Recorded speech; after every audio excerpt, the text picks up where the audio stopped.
Welcome to the Roadrunner 89 Investment Network, where we talk about interracial love and marriage. Hope you enjoy. Swirl to Investment.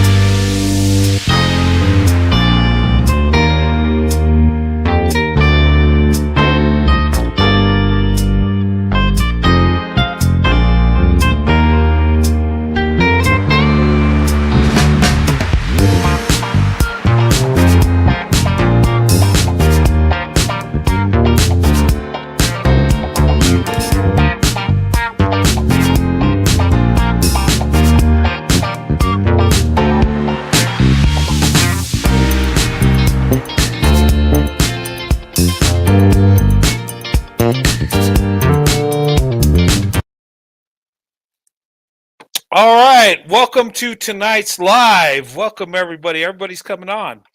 Okay, Sweet Tea, good to see you, young lady. Adorn, Josh, Fancy Nancy, good to see you guys. Um, Tonight, if you see my title, it says "Fake Outrage on White Men Seeking a Relationship." I need seeking a relationships with black women. Um, Yeah, and this is what I want to talk about. Okay, there are people out there that are against interracial relationships, that are against divestment. Um, they'll stand in the way, and they'll at times create fake outrage. They'll create something, and and it could be silly things, and try to make it into a racist issue to try to discourage black women from opening up their options and dating white men. Okay, and we see this a lot. Okay, and I don't want to be insensitive, or anything like that, but I think some of the things that people do are silly, make no sense, and this video I want to talk about is a video this content creator did, and she's one of these that are against swirling or divestment, and it actually calls divesting ladies that divest a hate group.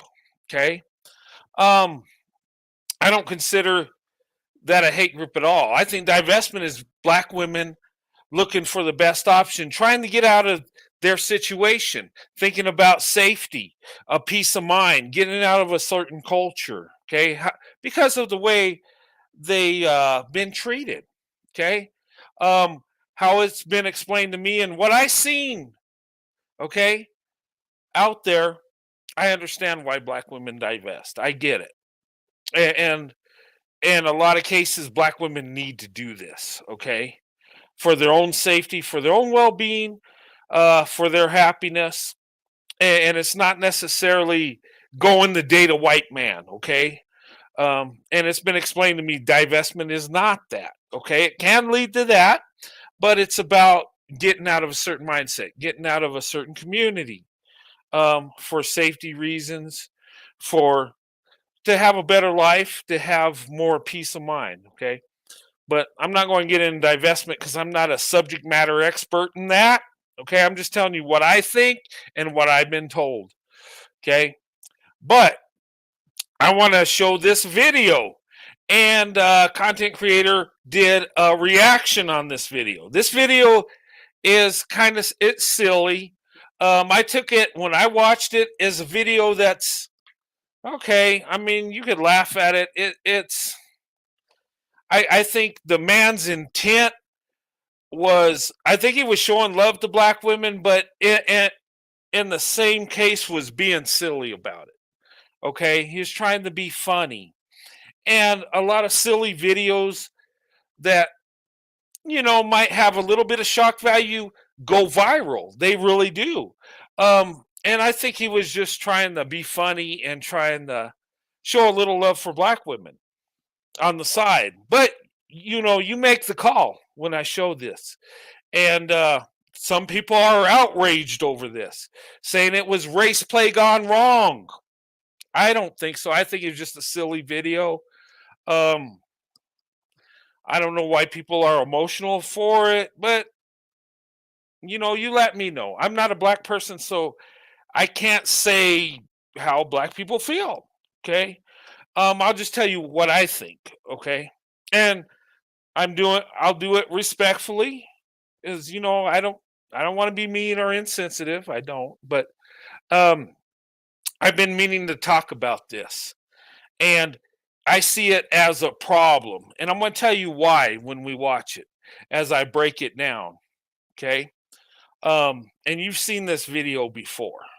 I think it's just fake outrage to push forth a narrative, to try to discourage interracial relationships, to try to discourage divestment. Okay. But anyway, let me go ahead and before I pull it up, let me get the copyright disclaimer. There it is. Fair use, fair use. Okay. Copyright Act of 1976 under Section 107 of the Copyright Act. Okay. And we're going to use this video as education. We're going to use it as commentary, opinion. Okay. I want your perspective on this video. So tell me how you feel, good or bad. Do you think it's inappropriate this man did this video? Or do you think it's perfectly okay and people are taking this way out of content, way out of context? You let me know. But there it is. If you need to see it again, just rewind the video. It'll be there.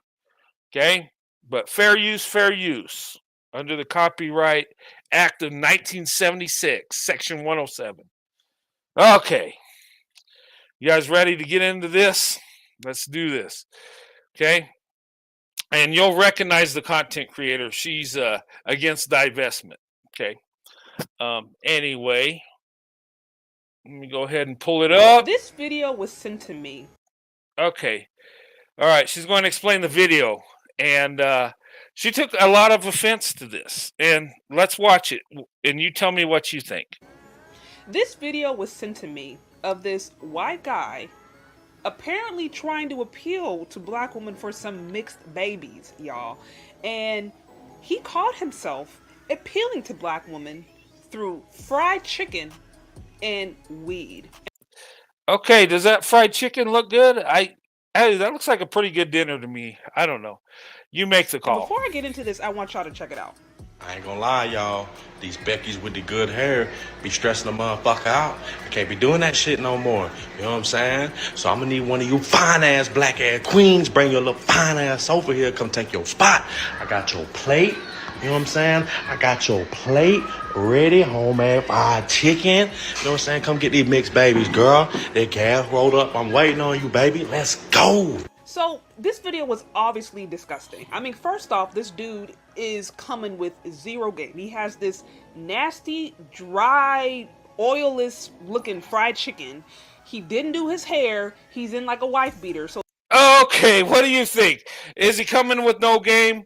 He's in a wife beater, the dry ass chicken. I think the chicken looked pretty good, actually. I think he did a good job. I'm going to disagree with her on that one. Okay, she says he has no game. Okay, that's her call. I mean, he's wearing a wife beater.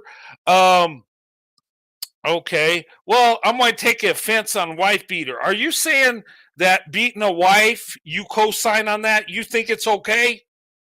I mean, seriously, a wife beater, really? No, but seriously, I think that's about as silly as what she's going into. Okay. I think it was just a silly video. And how he's talking, there's some slang there. And I think she's looking at it like he's trying to appropriate black culture, talking like a stereotypical black person. I don't know. It sounds a little bit over the top, but maybe he grew up in a black community and that's how he talks. Okay. I've seen white people like this that sound like that man does. Okay. And where I grew up, that seems weird. Us white people don't talk like that. Okay, we don't. But I've seen white people that grew up in the black culture. You are a product of your environment. I don't know if that's the case with this guy. It might be. Okay. But I think that's where it's offensive. And then the chicken dinner. Okay. That, okay, a stereotype. Look, everybody eats chicken. Okay. You could say the same thing about white people eating chicken. We eat it all the damn time. I've eaten so much chicken in my life, I've got sick of it. And it wasn't coming from the black culture. Everybody eats this stuff. Okay. She said the chicken is dry ass. No, I think it looks pretty good. I think he did a good job with the chicken. I think the video is just silly. But anyway, let's continue on and see what else she has to say. Dude is unkept, trying to offer this nasty looking, dried, week old chicken. So obviously dude didn't put no effort into his appearance.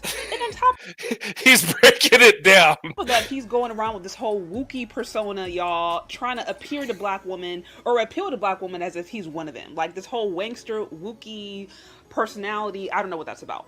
But what really to me is disgusting about this whole thing. Okay, let me stop right there. She says he's unkept. Okay. Yeah, he didn't get dressed up for this video. He is in a wife beater, sort of say, a t-shirt. And if you're worried about him being kept up, why don't you reach out to this man and tell him, look, when you make a video like this, dress nice, put on a nice shirt. She's concerned about how he looks. And maybe it offends her because maybe she wants him to present a better image. Maybe she'd like to see the man in a shirt and tie, maybe a nice polo or something. Maybe she would like to see him in a different hairstyle. Reach out to this man, young lady. Let him know. You could help out this guy make a video you can enjoy more. Okay. It seems funny she's concerned about how he looks and how he's dressed and him being kept, sort of say. That's kind of like women that care about men do. I know my wife likes me to dress nice. She likes me to have a nice, fresh haircut. She likes me to look nice. She's concerned about my look. That's what women do that love you. They're concerned about your appearance. And maybe she has some feelings for this dude. I don't know. Okay? But anyway, what do you think? Let's continue on. Oh, let me get this back up here. Black woman as if he's one of them. Like this whole wankster Wookiee personality. I don't know what that's about. But what really to me is disgusting about this whole thing is the fact that black women didn't have nothing negative to say about this. You go to the comment section, you see placating. You see black women feeding into this foolery, feeding into this buffoonery. That to me is the most disgusting thing about this whole video. And here's my bigger point. This is why nobody takes us seriously. The reason nobody takes black women seriously is because we placate disrespect. You have this dude over here doing this entire racist show, and black women look the other way. And here's my issue with some of y'all. Okay, let's stop right there. A racist show, really? It was a silly video. Okay, I get that. Was it racist? Did he yell out racist slurs? Did he downgrade black women? I didn't see him downgrading black women or black people in general at all. He's talking about wanting black woman and mixed babies. Okay, what's wrong with that? I have a black wife and mixed children. Okay, I have 3 of them. It's a beautiful thing. It's a beautiful thing to be married to a black woman and have biracial children. What's wrong with wanting that? That's a good thing. I wanted that too, and I got it. Hey, and these women up here showing them love. Okay, honestly, I think these women thought it was a bit silly and they laughed at it. And hey, they're looking at a man that's cooking dinner. And I would say to that young lady that's outraged, does your man cook you a nice dinner like that? Okay, maybe that hit a trigger. Maybe her man at home don't do that for her, and she would like that. Maybe she has some secret passion towards this man. Maybe she finds him attractive, but trying to hide it through a fake outrage. I don't know. I mean, I think this is all silly. Okay. And I think the women said, oh, right, great. Yeah. Mixed children. Hey, I always wanted a black wife and biracial children. That's beautiful. That's a good thing. Is it not? What's wrong with the man wanting that? I'm just saying. And worrying about his appearance, him being kept. Okay, reach out to the man. Explain what you would like his videos to be. How you would like to see him dress. Would you like to see him in a suit, young lady? Would you like to see him in, a nice shirt? Would you like him to have a different hairstyle that you love? I mean, because you are concerned about his appearance, really. Um, and she says race play going wrong. Come on now. Have you seen the Dave Chappelle show? He plays on racial stereotypes of all people, and he makes money at it, making people laughing at stereotypes. What this man did is a Who silly promote video. interracial or swirling. Interracial. Okay, sorry about that. Let me go back and listen to what she says about interracial dating or swirling, because she's against it, right? Over here doing this entire racist show, and black women look the other way. And here's my issue with some of y'all who promote interracial or swirling, interracial dating or swirling. You downplay or you overlook some of the racist, disrespectful, demeaning behavior that some of these guys do. Okay, let me stop right there. You want to talk about racist behavior and some of the things these guys do, you say? How about black men going in on black women because of their skin tone? Going in on black women because of their weave or their body structure. Blaming black women for the out of birth rate, the single mother rate, blaming black women. You've done this. How about going in on black women because they want to date out, because they want to divest, because they want to be safe? How about that? How about the black men that trash black women online all the time? How about going in on them? You're mad because this man made a chicken dinner video. Seriously? I got more faith in black people than that. I don't think this traumatized black people. I think black people, most of them looked at this video, laughed, and went about their way. It was no big deal. But you want to make fake outrage? I mean, seriously, if you're really concerned about that, look at what Chappelle does. He plays on racial stereotypes. He's a comedian, right? He's trying to be funny. Like this man was trying to be funny. You don't get mad at him, do you? And how about our lovely president that told black people that they're not black unless they vote for him? How about outrage on that? How about when he compared black children as roaches? Did you ever hear that video? And how about these politicians that talk with black slang and a certain voice trying to appeal to black people around election time? Do you ever watch that? Do you ever say anything about that? In that race play? In that pandering to a certain group of people? Is it not? But you don't get mad at that, though. You don't get mad at black men that trash black women, do you? You're mad at a white man that makes a silly chicken dinner video. And I can tell in your voice, you're not really outraged. You're just pandering to your audience. That's all you're doing. You're trying to make the black men that follow you lift them up. Like white men are crazy weirdos. Okay, that's all you're trying to do. I thought this video was silly. I think the man probably does want to be with a black woman and have biracial children. And what's wrong with that? Are you angry with black men that pump and dump black women? Are you ever concerned about that? That's more dangerous than a chicken dinner video. Are you upset with marriage statistics where only 27% of black women are married? That's more dangerous than a chicken dinner video. I mean, and look, I'm not trying to be insensitive, but the thing of it is, How does this impact your life? I could see if he said racial slurs or he was degrading black women like some black men do.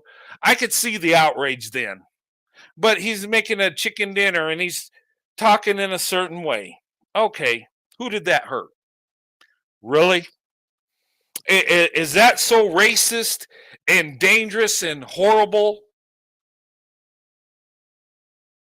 Or is it the marriage rates in the black community? I'm just saying. I'm going to say it. I know you're going to be pissed at me for saying it. I don't care. Truth is truth. And you know what? And black women are showing them love. Okay, what's wrong with that? He might be a good guy. Who knows? That chicken dinner looked good. It didn't look dry to me. What do you think? She's just saying it looked dry because she don't like what he's saying. Or maybe she does. I don't know. Anyway, but she shows the comments, right? This dude is literally telling you what he thinks about us. He's literally telling you what he thinks about black women. Yeah, he is telling you what he thinks about black women. He wants to get with you black women and have biracial children. That's a good thing, right? Hey, I wanted to be with a black woman and have biracial children, and I reached my goal. I'm married to a black woman. I have biracial children. Okay, Pick Misha, really? Show us a video that makes sense. This is silly. I think you wanted you want a chicken dinner by a white guy, and I think you like his hair because you're concerned about his hair, keeping his hair kept. You want him to look nice when he does a video for the next one you watch. That's what I think. Maybe I'm wrong. Y'all are over here laughing. Y'all are over here eating up like it's not a big deal. Please, please have a black dude come up here, talk about Becky with the good hair, give you some nasty fried chicken and a wife beater, and yeah, a black man, you will worship him for doing that. You would fall to your knees and say, "Oh my God, you made me dinner! Oh, you king! Please, oh, you look, you would lose yourself. Let's be honest, okay? And look at some of the things black men do that disrespect black women, and you're still fighting the good fight for black men, are you not? The marriage rates suck, the out of birth rates suck, and you're still caping for black men. So don't give me that crap. If a black man did it, you would be cape for them no matter what. Even if he was beating the crap out of you, would cape for him. Look, that's what a Pick Misha does. Serious. Come on. You know what? Look, young lady, I'm going to say this, and I don't mean to be offensive, but you remind me of white women in our community. We call them dingy blondes or dumb blondes. That's how you're acting. You're gullible. You got to make your channel Gullible's Travels. I'm just saying. Because this fake outrage is stupid. It makes no sense. What point are you trying to make? That a white man can't desire a black woman and want to have a family with her? Anyway. Think he's gonna get the same praise. He wouldn't. Y'all would cancel him so quick. Y'all would cancel him so quick if a black dude came with any iota of this presentation. But this white guy over here, who didn't even have enough common sense to do his hair, gets a pass. Oh, there we go with the hair again. Are you infatuated with this hair? And look, us white guy, look, and Becky with the good hair. What is that? I would take a black woman with messy hair over a Becky with good hair, whatever that is. Okay. I just know back in the day when my hair was longer, Becky's would get jealous of me because of my hair, because it was thick and it was, but anyway, that's another story. But what's the point? Seriously. But you like his hair. Look how curly it is. Don't you wish he had that curly hair? I think she loves his hair. Hey, bro, she loves you. Seriously. Hey, look, it's, I think it's all code here. It's fake outrage. She's not really mad. She's forcing the outrage. Okay. But she talks about how your appearance, she talks about your hair. She wants you to dress nice, and she wants you to, tighten up your hairstyle, I think. Reach out to the man. Let him know what you want. Maybe you can help him with his videos to be more successful. Because I know you watch them. I don't think it was sent to you. I think you just infatuating with this man. because he's white, and he gets a pass as he's saying something racist and demeaning, and then you wonder why no. What's racist and demeaning? He wants to be with a black woman and have biracial children. That's racist. I really, I think everything's racist these days. What's racist about that? He wants to get with a black woman and have biracial children. Really racist? Oh my God, if that's racist, dang. I mean, I don't see it being racist. I see it silly, but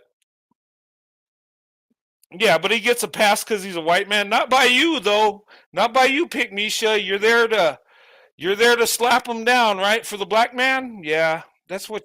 Okay. Nobody takes you seriously. This is why. This is why black women aren't taken seriously, because we allow this kind of disrespect to happen. Oh, but black women are taken seriously.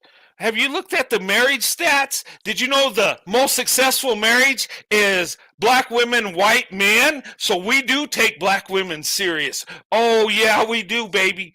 And you know it's true. Black women or black men are not taking black women serious. That's why your marriage rate's only 27%. But you're worried about a chicken dinner. Oh, I get it. Okay, yeah, that makes sense. That's more dangerous. A chicken dinner over marriage stats. Yeah, okay. In our face. And we have the nerve to talk about we are leveling up and being hypergamous and getting the best common denominator. And then when some white dude comes, they are getting the best common denominator. They are getting the best option. Women that divest are more successful than you. They're doing better than you. They're happier than you. They don't have to uplift the men they're with. They can be in their femininity and be a good wife, a good mother. They don't have to fight the good fight for the black man. They don't. Look, young lady, they don't. And you're mad because of it. You wish black men were like white men. You do. I get it. Anyway, let's continue. comes and gives you trash, you take it. You take the crumbs. He's disrespecting you in your face, and you don't even have.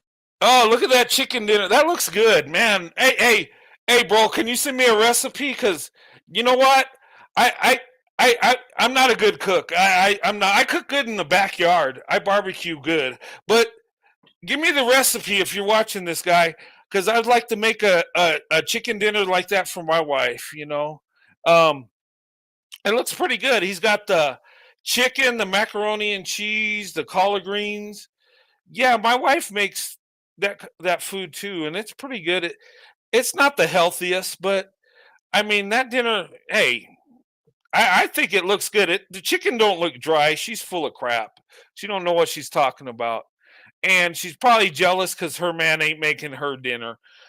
He, you know. But anyway, let's see what else.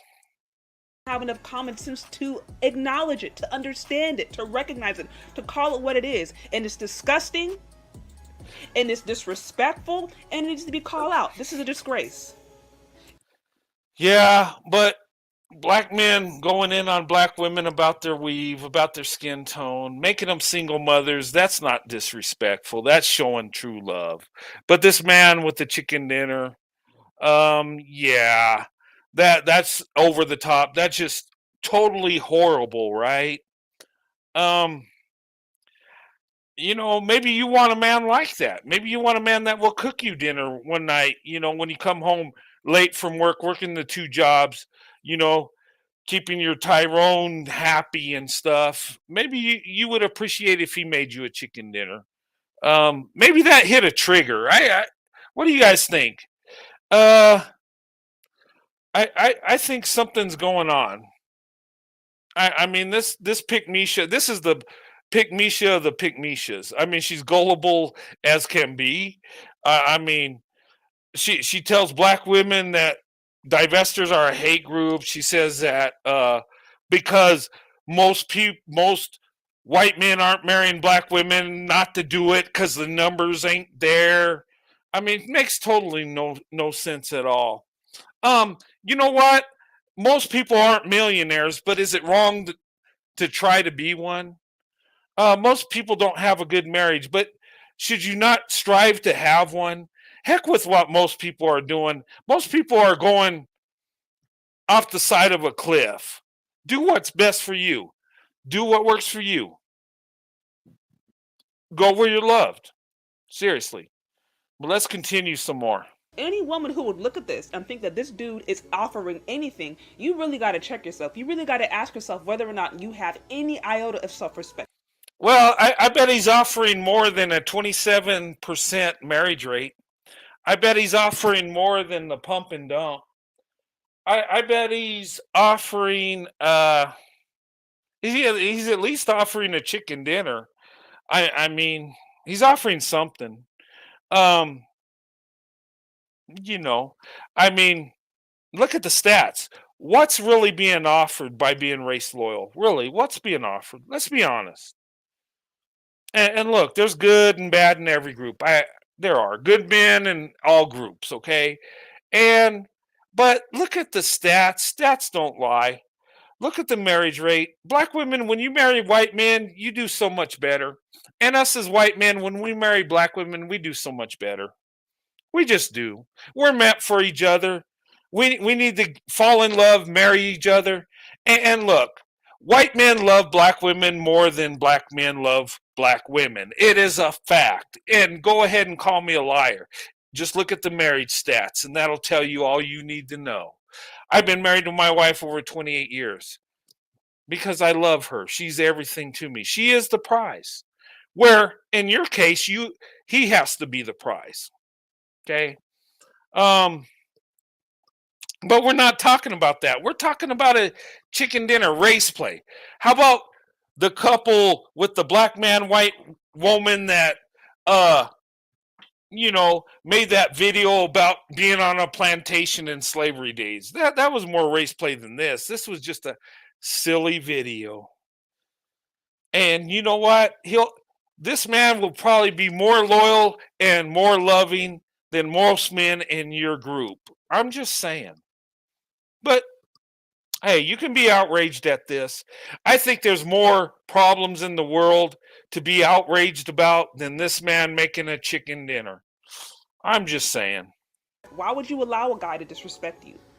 Also, well, you let men disrespect you all the time. You let men blame you for having the highest single out of birth rate. You allow this. You allow men to pump and dump, and you don't go in on the men. So you're saying, how can black women accept this man doing this? But how can black women accept black men not marrying them, having children with them, not providing? That's what you should be making videos on, not some guy making chicken dinners. I mean, seriously. But yeah, this is the problem in the world today. let it be clear, black women are not his first choice. He literally started off the video by saying, Becky's with the good hair are stressing him out. And let it be clear, if black men said that, they'd be all kinds of colorist. Okay, so you're mad because he talked about Becky with the good hair. Okay, another trigger, okay? And that's why black women aren't the first choice. So you as a black woman can't be the first choice with this man. Is that the trigger? Because he said Becky with the good hair. Wow. Why did you even bring that up? Are you jealous of Becky with the so-called good hair? Look, black women are much more beautiful than Becky. Come on, don't. The good hair stuff is stupid. Black women have the most beautiful hair there is. Seriously. Yes, and even with the weaves and the wigs and the braids, adding hair. I know black men are going to tell me this. I always get these messages. Do you know she wears a weave? Yeah, I've been married over 28 years, weirdo. Of course I know that. I've paid for that. But she feels beautiful. I would do that for my wife in a heartbeat. And you know what? The weaves do look nice, I'm going to say. The only problem I have with them is they don't last as long. Braids last longer. And my wife's hair seems to be more healthier with braids. Plus, I like braids better. I love braids. That's just my personal thing. But my wife can wear whatever hairstyle she wants. But Becky with the good hair, that hit a trigger. Why don't you reach out to him? He might give you a go. He might give you a chance, you know. maybe he really don't want Becky with the good hair. Maybe he's just saying a slang word to be funny, right? Maybe, hey, reach out to him. You never know. Texturist, featurist. But a white man can say Becky with the good hair, and it's not a big deal. He told y'all that black women aren't his first choice. He made it clear, and yet we're. When did he say black women weren't his first choice? Did you listen to the man? He said he wants to have a black woman and biracial children. How can Becky be his first choice when he says that? I mean, seriously, Becky with the good hair. What the heck does that mean? He's just being funny. Don't worry about it. He loves black women. Okay, let me comfort you. The man loves black women. Okay, reach out to him. He'll probably say something nice to you. Okay, don't let it get to you. I get it. Still celebrating this behavior, laughing at it, talking about where you at, let's pull up. Like, what are we doing? He's telling you what he thinks about you. And if this is what you think about yourself, if this is who you think that you are, then you got bigger issues. We teach people how to treat us. Oh, do you teach people how to treat us? Really? That's why your marriage rates are so awesome. That's why when you're race loyal, your relationships are the best, right? Yeah. Okay. I get you. 30% is riding high, right? Black women at 27%. And 4% are with white men. So, really? But a chicken dinner is much more troubling, much more harmful. I get you. And some of us out here are sending the message. Some of us out here are sending the message that we're not worth anything. We're not worth any kinds of respect. And how do I know this? By the kinds of behavior that we would accept. Look at this guy go. He's got. No, I think you're wrong. I think he's got game. Hey, I think he. Hey, bro. I think she likes you. Look, I think she. I think she loves your hair. You know that, and she got hurt when you said Becky with the good hair. She lost it. So I think there's some feelings there. She's trying to suppress it though with the fake outrage. Allow and even celebrate. But what do you think, y'all?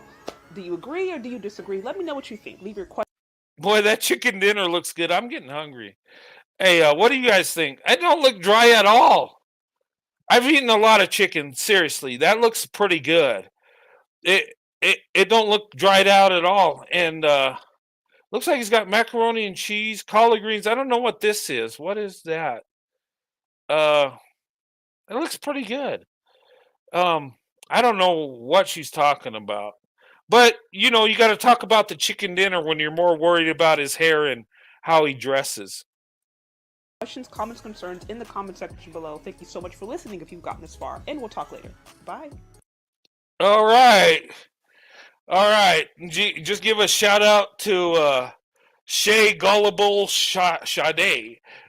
Join her on another gullible travel where she could be gullible and the Pick Misha. I think she's like the top of the Pick Mishas, seriously. But no hate towards her. That was a good video. Shout out. Thank you for making that video. It was a good video. I enjoyed it. But if you want to help him with how he dresses, how he does his hair, email him, tell him what you think, and maybe he can make more videos for you so you can enjoy it better. So you say, "Oh yeah, that looks nice." So I mean, hey, reach out to him. I know you love his video. Look,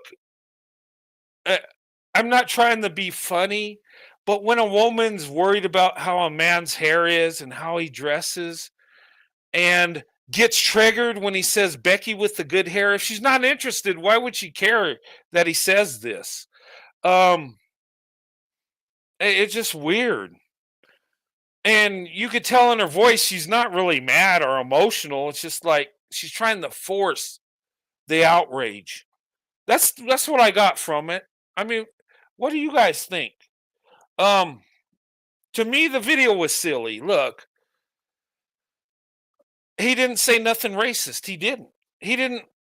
He said he wanted black woman and biracial children. Is that bad? If he's going to marry the woman and have children, that's nothing wrong with that. I mean, black women are amazing, and biracial children are amazing too. I have both. Uh, there's nothing wrong with wanting that. That's a good thing. And making the woman you're with dinner once in a while, showing your appreciation, that's a good thing. Women appreciate that. Um, you know. So I mean, I think, it's fake outrage. I looked at the video. This is BS. She's not really mad. I don't know what she's doing. Probably trying to make her audience feel good or something, trying to pander to her base. I get it, you know. And but really I think, I don't know, was it a problem? Was it racist? Was it horrible? You let me know. Was this guy totally off his rocker? He shouldn't have made that video. Was it traumatizing? Because I see black men bashing black women all the time, and they're not being funny about it. They just go out and say it. But this guy makes a video trying to be silly. I think that's all it was. And black women showing them, what? Yeah, where do we pull up? Okay, they're probably being silly too. Make me dinner. Hey, you can go out with me if you make me. It's probably something like that. I don't think it's that serious. I think she's trying to project it in, this guy is a racist and downgrading black women, when really he's just making a silly video. I don't think he hates black women. I think he probably wants to be with a black woman. And who wouldn't want to be? I mean, seriously. I wanted to be with black women my whole life. I love black women. Black women are amazing. And I love seeing black women do good. I love telling black women they're beautiful. I love complimenting black women. And yes, they could just be my friends. I just love them because they're awesome women.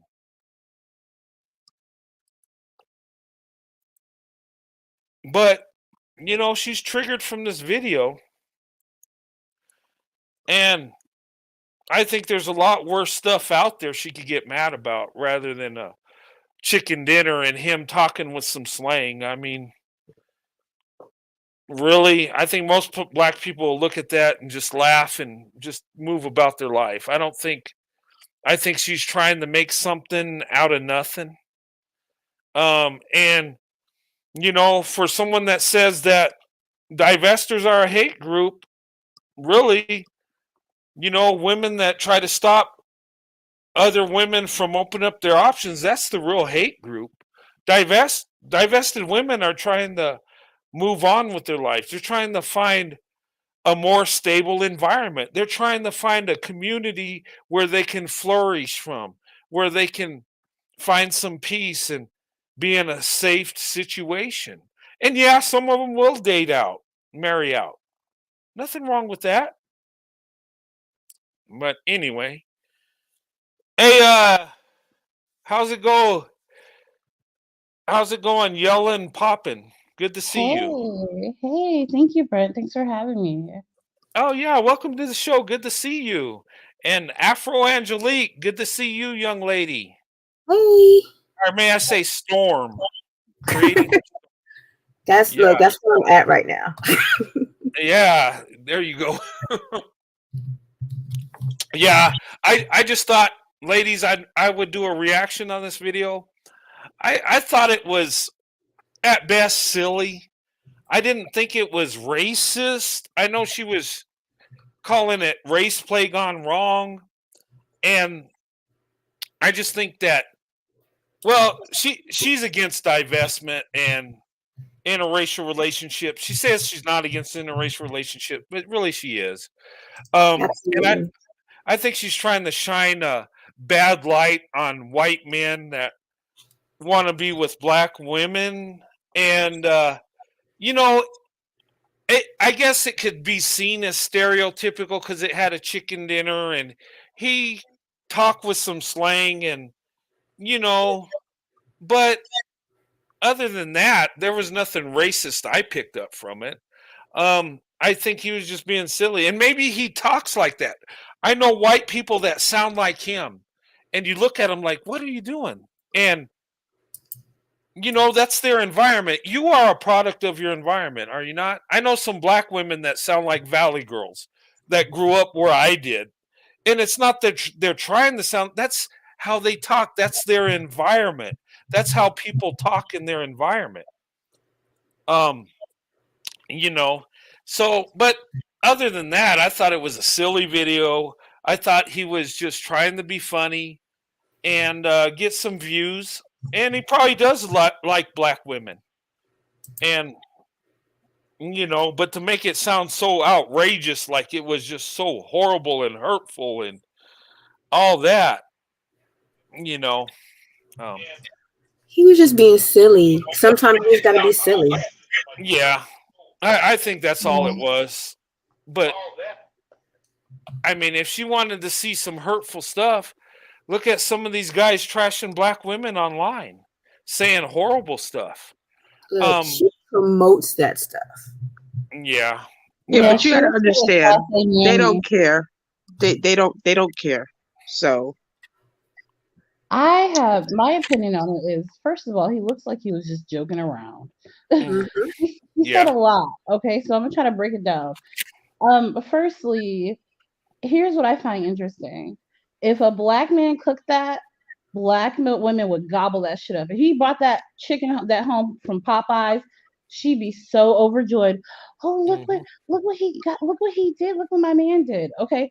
As a woman, I love to cook, okay? But it is really nice when a guy can cook as well. I grew up in a family where the men cooked as well. So if a guy can throw down in the kitchen, that makes me even more excited. I'm like, yes, this is awesome. That is so sexy. Yeah, like I'm about to go to Turkey, and in Turkey the men cook more than the women do. Okay, they have so many restaurants and everything. So it's like when I get ready to taste a meal that a man has prepared, I'm excited. So I think he was joking, but also I think black women like to gatekeep a lot. So it's okay if a black man does it. We can make fun of our own culture. We can be silly and things like that, but let somebody else do it. It's you can't do that. You're racist. You're doing too much. So, and about his appearance, first of all, I think he looks like a sexy tanned lumberjack. I know a lot of black women are into that look. He's very nice and heavily bearded. Okay, we don't know if he's Muslim. Yeah, we don't know if he's Muslim. Okay, we don't know if he's doing a beard challenge. We don't know if he likes that hair on him. Who cares? The fact of the matter is, he is trying to advertise and appeal to the type of black woman he likes. And I used to date a guy similar to him, I married a guy like that.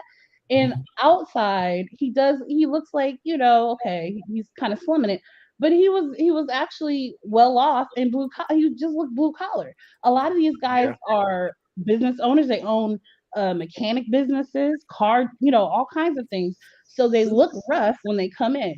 But and the thing is like I feel like black women, we just do too much sometimes. And she wants to bring up the race play thing. First of all, we all know what race play is, and it's not anything to do with fried chicken. And here's my take on race play. If that's what turns you on, that's your business, baby. If you like somebody calling you names, or you like to call them names, that's your business. What does that have to do with anything? Does she not know there's some black women that like race play?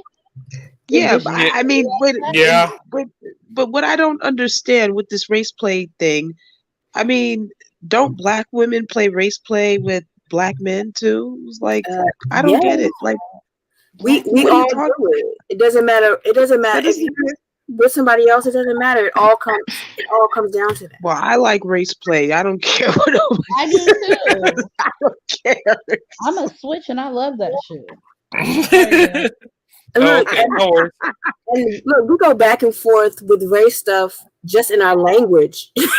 So, I mean, that's just foolishness. Yeah, they say Yeah, there's a lot of black men May I like to say be something, called. please? A lot of black men yeah. reach out to white women and like to be called certain names and relive certain historical Yeah. fantasies as well. So they really can't say anything. Also, So we yeah, can why get on can't the we whole relive? colorism thing really quick. Yeah. A lot of black men chase women that don't look like them on Hmm. purpose. Yeah. So Hey, what are you talking about? yeah. Hey, Green Goddess, go ahead, young lady. Good evening, ladies and gentlemen. How you doing? Brent, right? Yeah, yeah. Okay. Um, I I don't think race should play a part of a relationship. Like Hmm. if you're, I feel like it should just be natural. Like, I mean, Hmm. I know we see each other's races, but I'm sorry, I'm going to speak in statements. When I'm dating, the different kinds of men, and I don't want to hear anything about my race unless, um, you know, unless like sometimes men would start playing rap music because they think I like rap music, and they'll ask me if I like rap. Like if they're asking me out of curiosity, that's different.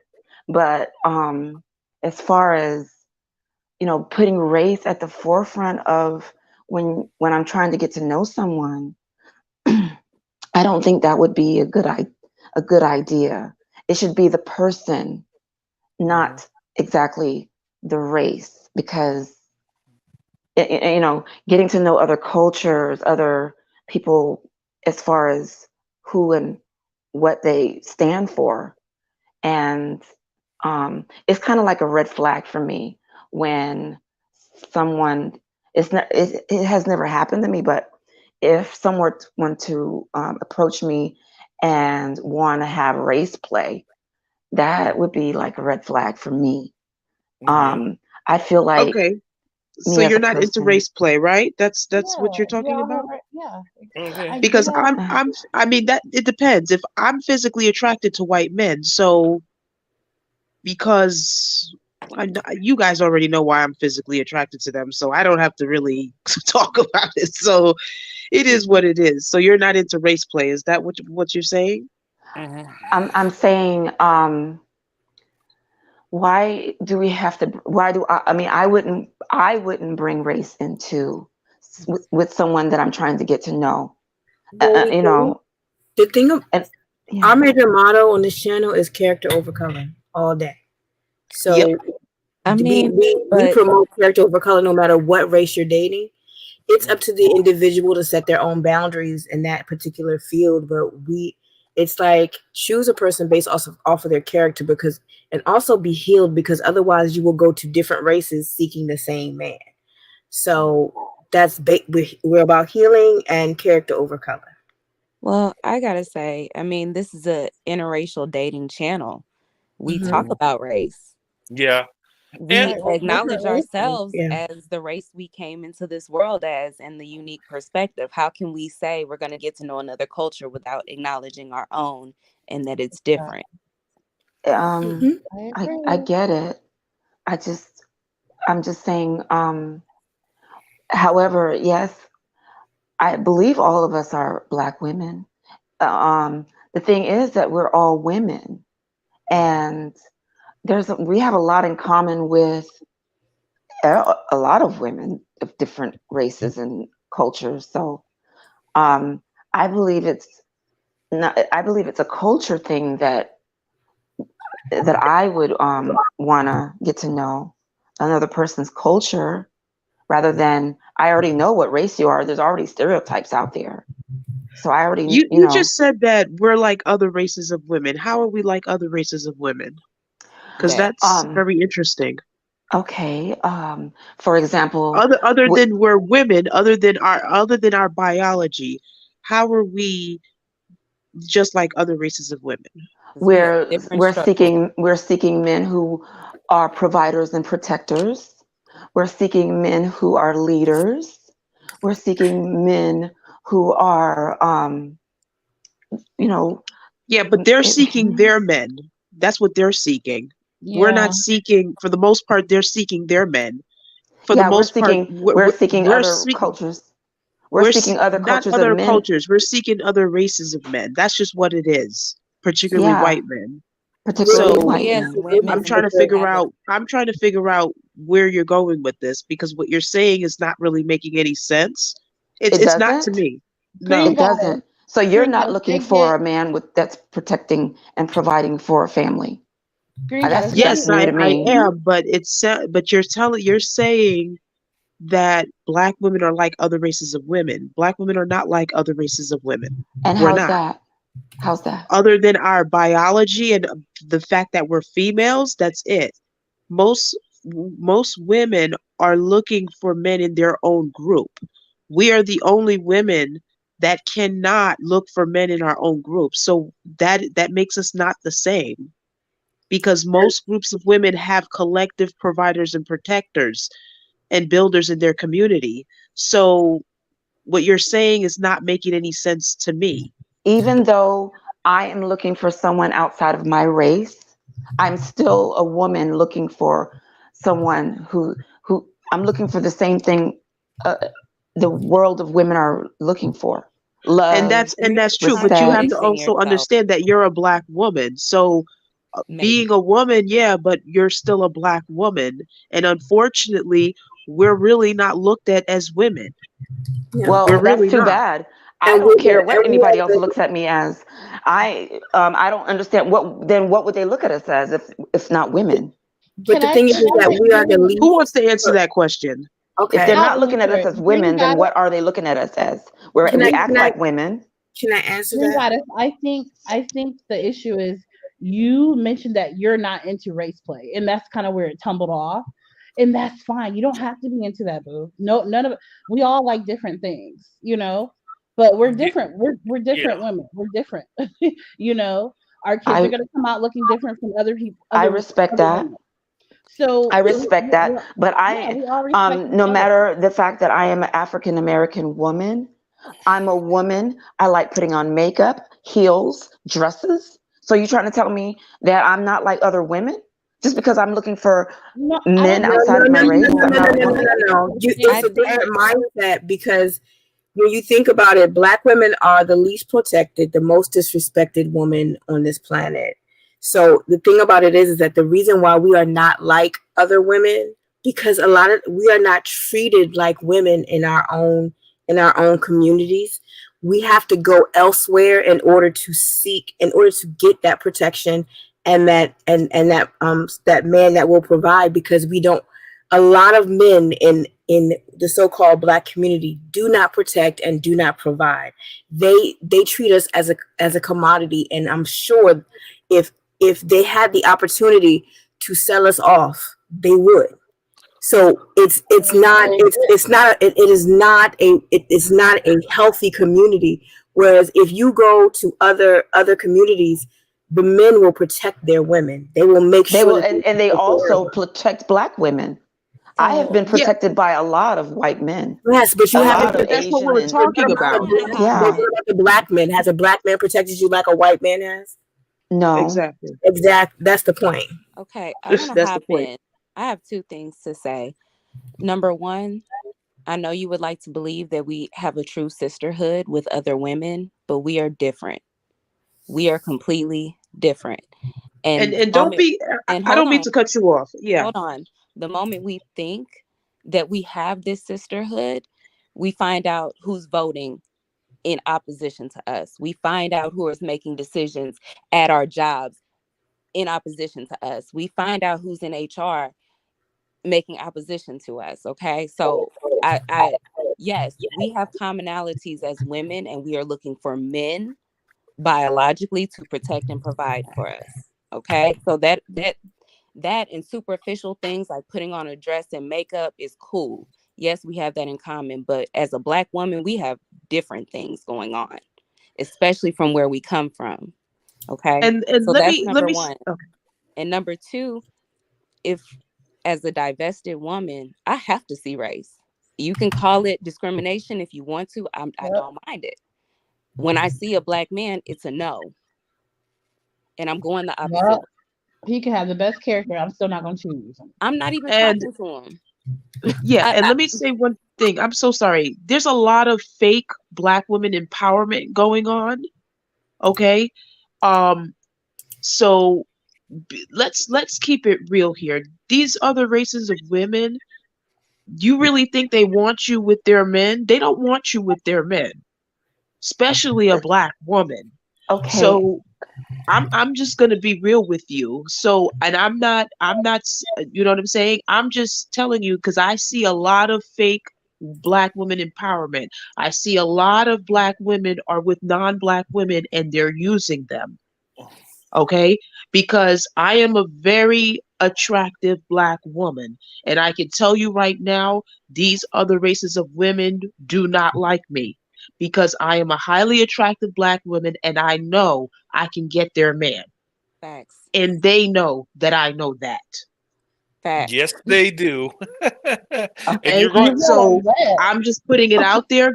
Can Some of I them say will something? deal with Black women because some of them will use you to make themselves feel better, or some of them will even use you and weaponize you on Black women that they feel is competition for them.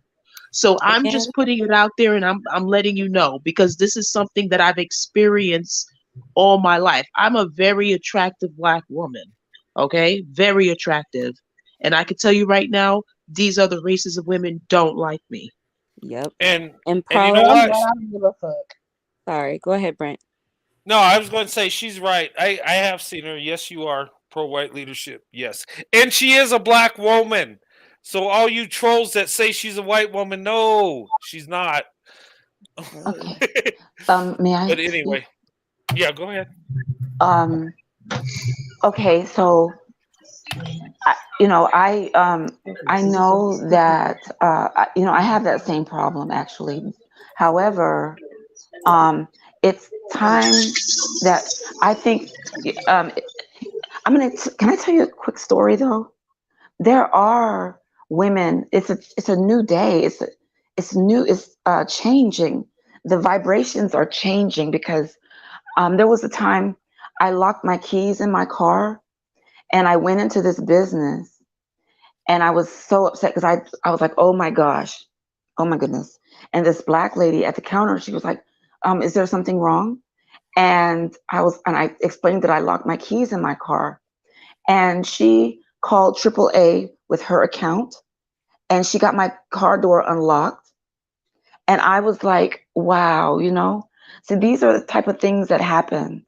They happen all the time when a person vibrates higher and believe that there are good people in the world. People respond in with goodness. But when I was walking through the world with malice, not malice, but with the feeling that I'm all alone and nobody cares and nobody's going to help me, that's exactly what I got. So, and then in return, I went and got AAA. And if I ever see a woman in need with car trouble, I'm going to stop and I'm going to give up my towing, whatever I can do, change a tire, get the key out, whatever I can do. It starts with one person, it starts with me. So I'm going to pay it forward. And with that, I also want you to know that I just had a birthday, November the 30th, and I just turned 51 years old. And I've seen a lot in my time. I've seen it. I've seen a lot, and I know exactly what a lot of you ladies are talking about. But I've also was there in the 70s when it was really, really not good, and I'm here now, and it's gotten a lot better. And I'm just hoping that you ladies can walk with with um, confidence in knowing that the next Black woman is going to help you. Because if I see one in need, I'm going to help. It doesn't matter what woman, Black woman, white woman, any woman, I will help them. Green I guy, mean, can I say Black something women have because been that can helping be Black dangerous, women. babe. hold That on. can be dangerous because Black let me say women have something real been quick. helping Black That women can be forever. sweet, can I say something because you went before? Okay. That Go can be ahead. very dangerous to just put your trust, especially in other Black women. The thing I wanted to say to Green really quick is you might be in a fantasy of, okay, they're going to look at me as just any other woman and I can just, go into any ecosystem and then thrive. That's fine. I've done it. But here's the thing, you got to understand his perspective. Roadrunner has a challenge, or I'm sorry, a channel that he's literally talking to other white men to sign onto the ship. There's some men who aren't going to look at you that way. They're not, you might be the first Black woman they've dated, especially since you're 51, right? And happy belated Yeah. birthday. Okay. Their Thank families you. might not mess with you. Their daughter, in law, their daughters might not mess with you. Okay. So you got to be okay with that and be confident and be like, you know what? I am a Black woman and I don't give a crap about what anybody thinks of me. But you can't necessarily go into it thinking, okay, people are so much nicer now since 2020. We're going into 223 and all this other stuff. But some of these men have to maneuver things differently because you might be the first Black woman they ever met. Yeah. So you might go into the relationship thinking it's all good, but he might struggle with it. You're a Black woman, okay? If you I procreate with a I white man, I you're have gonna I come out have with a three biracial children, child. and Sorry. I have 3 children, and my firstborn son is half Japanese, and I've dated, you know, I've done, I have been the first Black woman a lot of men have dated, Oh, okay. and yeah, so um, and yes, the family they did not like me. They did not like me, but Yeah. that's okay. That's okay because um, that'll be something that somebody would like myself. Green Goddess, quick Okay. question. When the family Oh, didn't like you, did your partner stick up for you? How did your partner combat that? What happened was we were it's crazy. My son is 30 years old, and um, yes, he did. And when we had him, I started dating my first. We were 14 years old, and we stayed together until we were 21, and we got married, and and everything. And we're divorced now, but he did stand up for me. He, his family, his mother, as far as his mother and father didn't like the Black thing, but me being Black, but he he did it anyway. And he's remarried now, and he married another Black woman, and his parents passed away. But I'm saying, men have to live for themselves, and we as women have to live for ourselves and our happiness. So I just wanted to throw that example out there for you. I'm a little okay. confused though. But I know Brent, Why? you want to say something, I'll be quiet. Oh, hey, Matter with both. Sorry about that. We got in the discussion. Welcome to the panel. Good to see you. Hey, everybody. I'm a little sick, so I sound real raspy. But Oh, that's okay. hi. Hey. Hi. Hey. I think I was just confused earlier with Green What's Goddess. going on? Were you saying that interracial relations have gotten better since the 70s? What were you saying has gotten better? Um, the only thing that's gotten better is the ladies. The men has not changed. This right here, I didn't know what was really going on. I knew that the men didn't like Black women.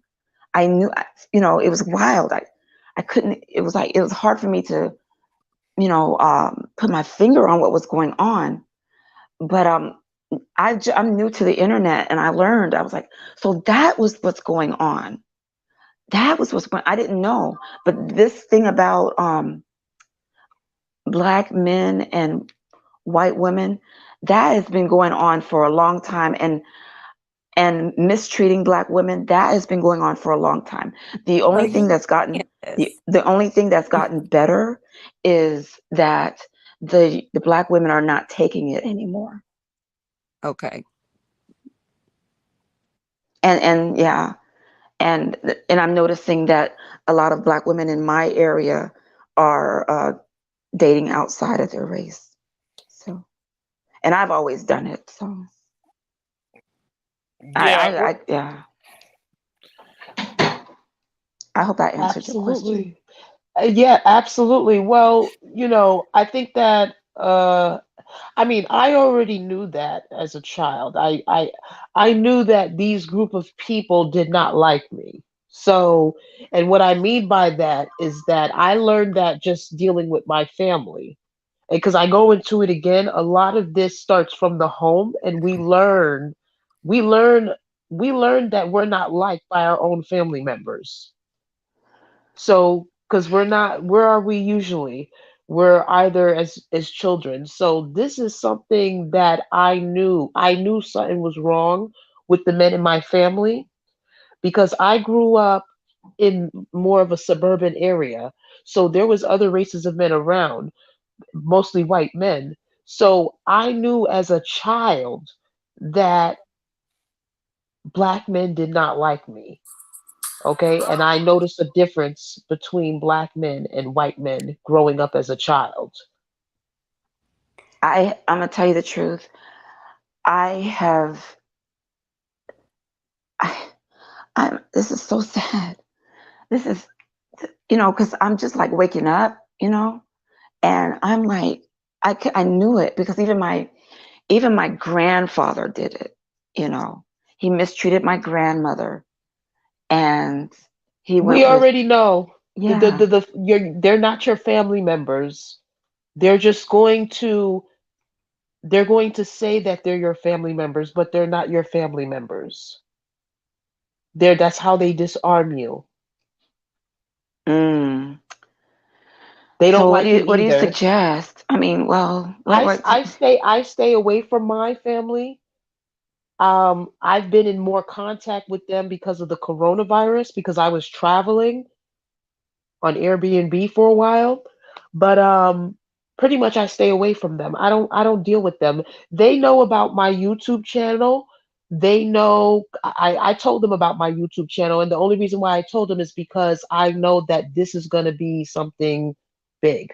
But they know that I don't give a damn about them, and I would see their bodies drop. I would not feel a goddamn thing. Do you understand me? I don't give a fuck about these nignogs. I'm telling you that right now. And that's the thing. We could, even if I never got a Brad in my life or a Lee or anything, I'd be happy. I would go every single day not dealing with a Black man every single day and be happy. I married Move two. to Europe, y'all. I married two men, and they were.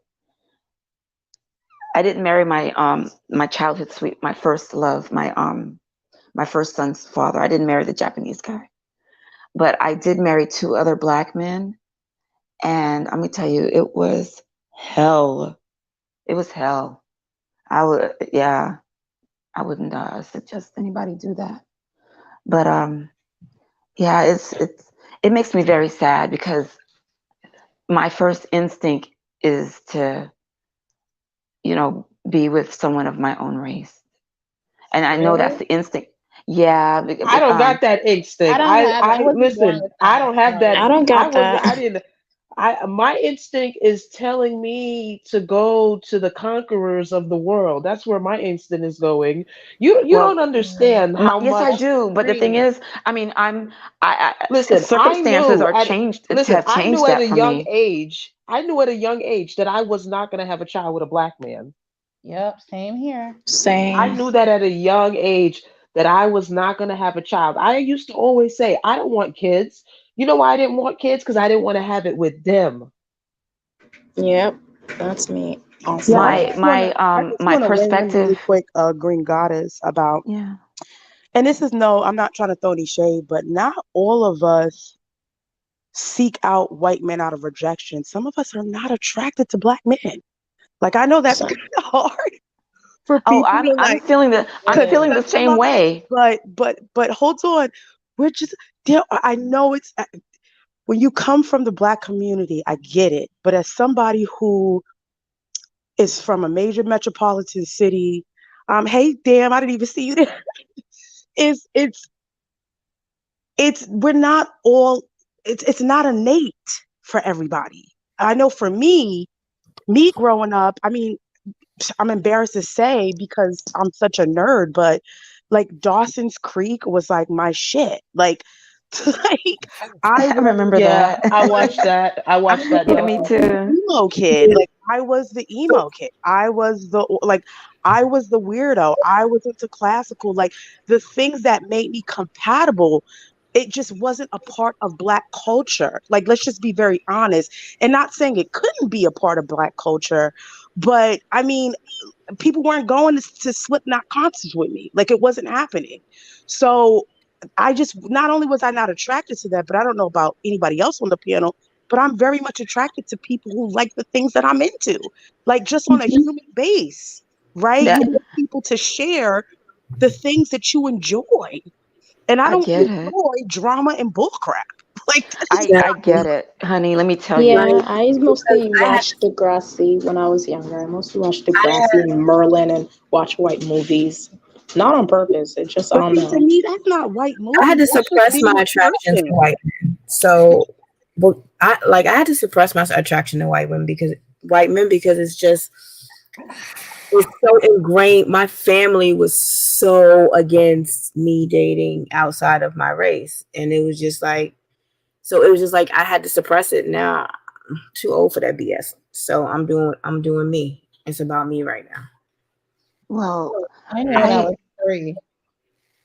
I But I'm I'm yeah. just trying to understand. It sounds like a lot of indoctrination into like, and I always ask this to Black women. As a Black woman who I say I have one foot in one world and one foot in the other, I feel like when I hear you guys talk, sometimes I'm like, y'all sound exhausted to constantly be thinking about race. Like it's just constant. And I'm just like, I know you have Well, hobbies. I know you you have know things what that you yeah, that hold on. yeah, I know but you have things yeah, I'm that you sorry. like. And I'm just trying to figure out like when you're going out into the larger society and you're dating people of other ethnicities and races. Now I'm very prejudiced. I'm gonna say that right off the bat. I'm totally with pro white on it. But that's a personal choice. I feel like that's personal. I can be as prejudiced as I want to with my body. This is my body and this is my life. I have the choice to be prejudiced with things that are mine. This is my body. No one can force me, and I can't force anyone to like me, to spend time with me. So I think when folks on the panel are saying, no, I am excluding these people from my dating pool, I don't think it's necessarily a pigment of color, but it's, I know why would it's like going to a restaurant and you know they piss in your drink. Why would you even take a chance knowing that the probability is so high to be in poverty, to be dealing with men who aren't going to take care of their children, to be dealing with a group of men who don't like you and disrespect you and are killing you at alarming rates. It's like, I'm just trying to figure out like, what is even the point? Right. The thing Yeah, is, it's not innate um, at all. well, with me per se, I um, it just turns out that I don't have an option other than to go outside of my race because um, my mom lives in another state and she's having this she's a single woman and I get it, being older it's even harder and I'm only 15. I flip the numbers around. But I'm not 15, but the thing is the Black men are not dating for a relationship, they're dating for help. And it just that my now I'm having to go elsewhere because that's a lot of them. It's just so many of them. So I have to uh, open my options, and that's what I'm doing. I'm opening my options. I cannot say I'm divested, but I do enjoy this channel and I listen to it, and you guys make a lot of great points. I don't know. I don't know if I can. I don't know what it takes to be divested anyway. I might be divested. I Well, might be you know Not divested. messing what? with black men. Well. It's your mentality, and it's your mentality is not your fault. Unfortunately, like I said, this is why I have to create a live on the family dynamics, because the family are the ones who's indoctrinating these black girls and always telling them about white men. Okay, that's what it is. And black girls are indoctrinated at a very young age that white men are this, white men are that. And then even when you're involved with black men, they're constantly also saying that as well. And a lot of them will say to you, well, I know white men that are friends and they will do this and that to you. That's something that they will also say. And this is why I say it and I say it again, white men should never be friends with black men. Never. Because what they're doing is they're befriending these men, and then they're coming back to us telling us all this negative stuff. But I don't want to change the topic. But I have a channel. So you should definitely take a look at my channel. And if my channel might be extreme for you, but listen, I'm pro white male leadership, okay? That's all you need to I was Yeah. attracted to this. I was initially attracted to this channel because I have not heard nice things about black women in so long. And Brett says such nice things. And it's just a breath of fresh air to hear nice things. I mean, there's like, I go, you know, I see attractive men and they come out of their mouths with garbage about black women. And I'm like, oh my God. And then Brett came on my feed and I was listening and he says such nice things. And he's so wonderful to his wife. And, just, like that's the goal, have a good man, say nice things, do nice things, be a good man, So that's why I But you came on. see, that's the thing with Brent. He's not just saying it. He leads by example. Exactly. Yeah. So he's not just some white guy on a YouTube channel saying it. He's doing it. He's lead by example. He's proven that he loves black women. He has a I black was, wife. He I has was, biracial children. He's a yeah. provider. He's a protector. Yep, he is. And I was there when he had that Jamie guy on the show. And I was like, Oh oh no. no. Oh Oh, no. Please oh don't let him come back. This is before no. I also saw the show when Yeah, Brent? Brent. Yeah. Brent, my apologies. When Yeah. Brent was like, this guy's garbage. And I was like, oh, good. Because when he was talking the first time, I was like, this guy's not any good. This Mhm. guy is not any good. The energy was all off the first time he was on the show. And I was like, oh my God, I'm not going to be able to watch his show anymore because this guy's going to taint Brent. He's going to taint my friend Brent. But you got him off, so I'm so glad. Yeah, Well, please yeah, say nice things. I was going to yeah. say that. I'm sorry. Go ahead. Go ahead. No, I was well, I didn't know how he was at first. And you know what? And I knew there was some insecurities going on, but I didn't want to be mean to him and but I mean it started going so far into his personal relationships. I had to cut him off. And then I found out he was stalking some of the ladies on the channel. I'm like, I can't have that. That is so wrong. And you know, and if you're not going to respect the ladies on the channel, you're not going to be here. I'm not going to put up with that. I'm so You know, glad. Yeah, yeah, yeah, I'm because so that glad.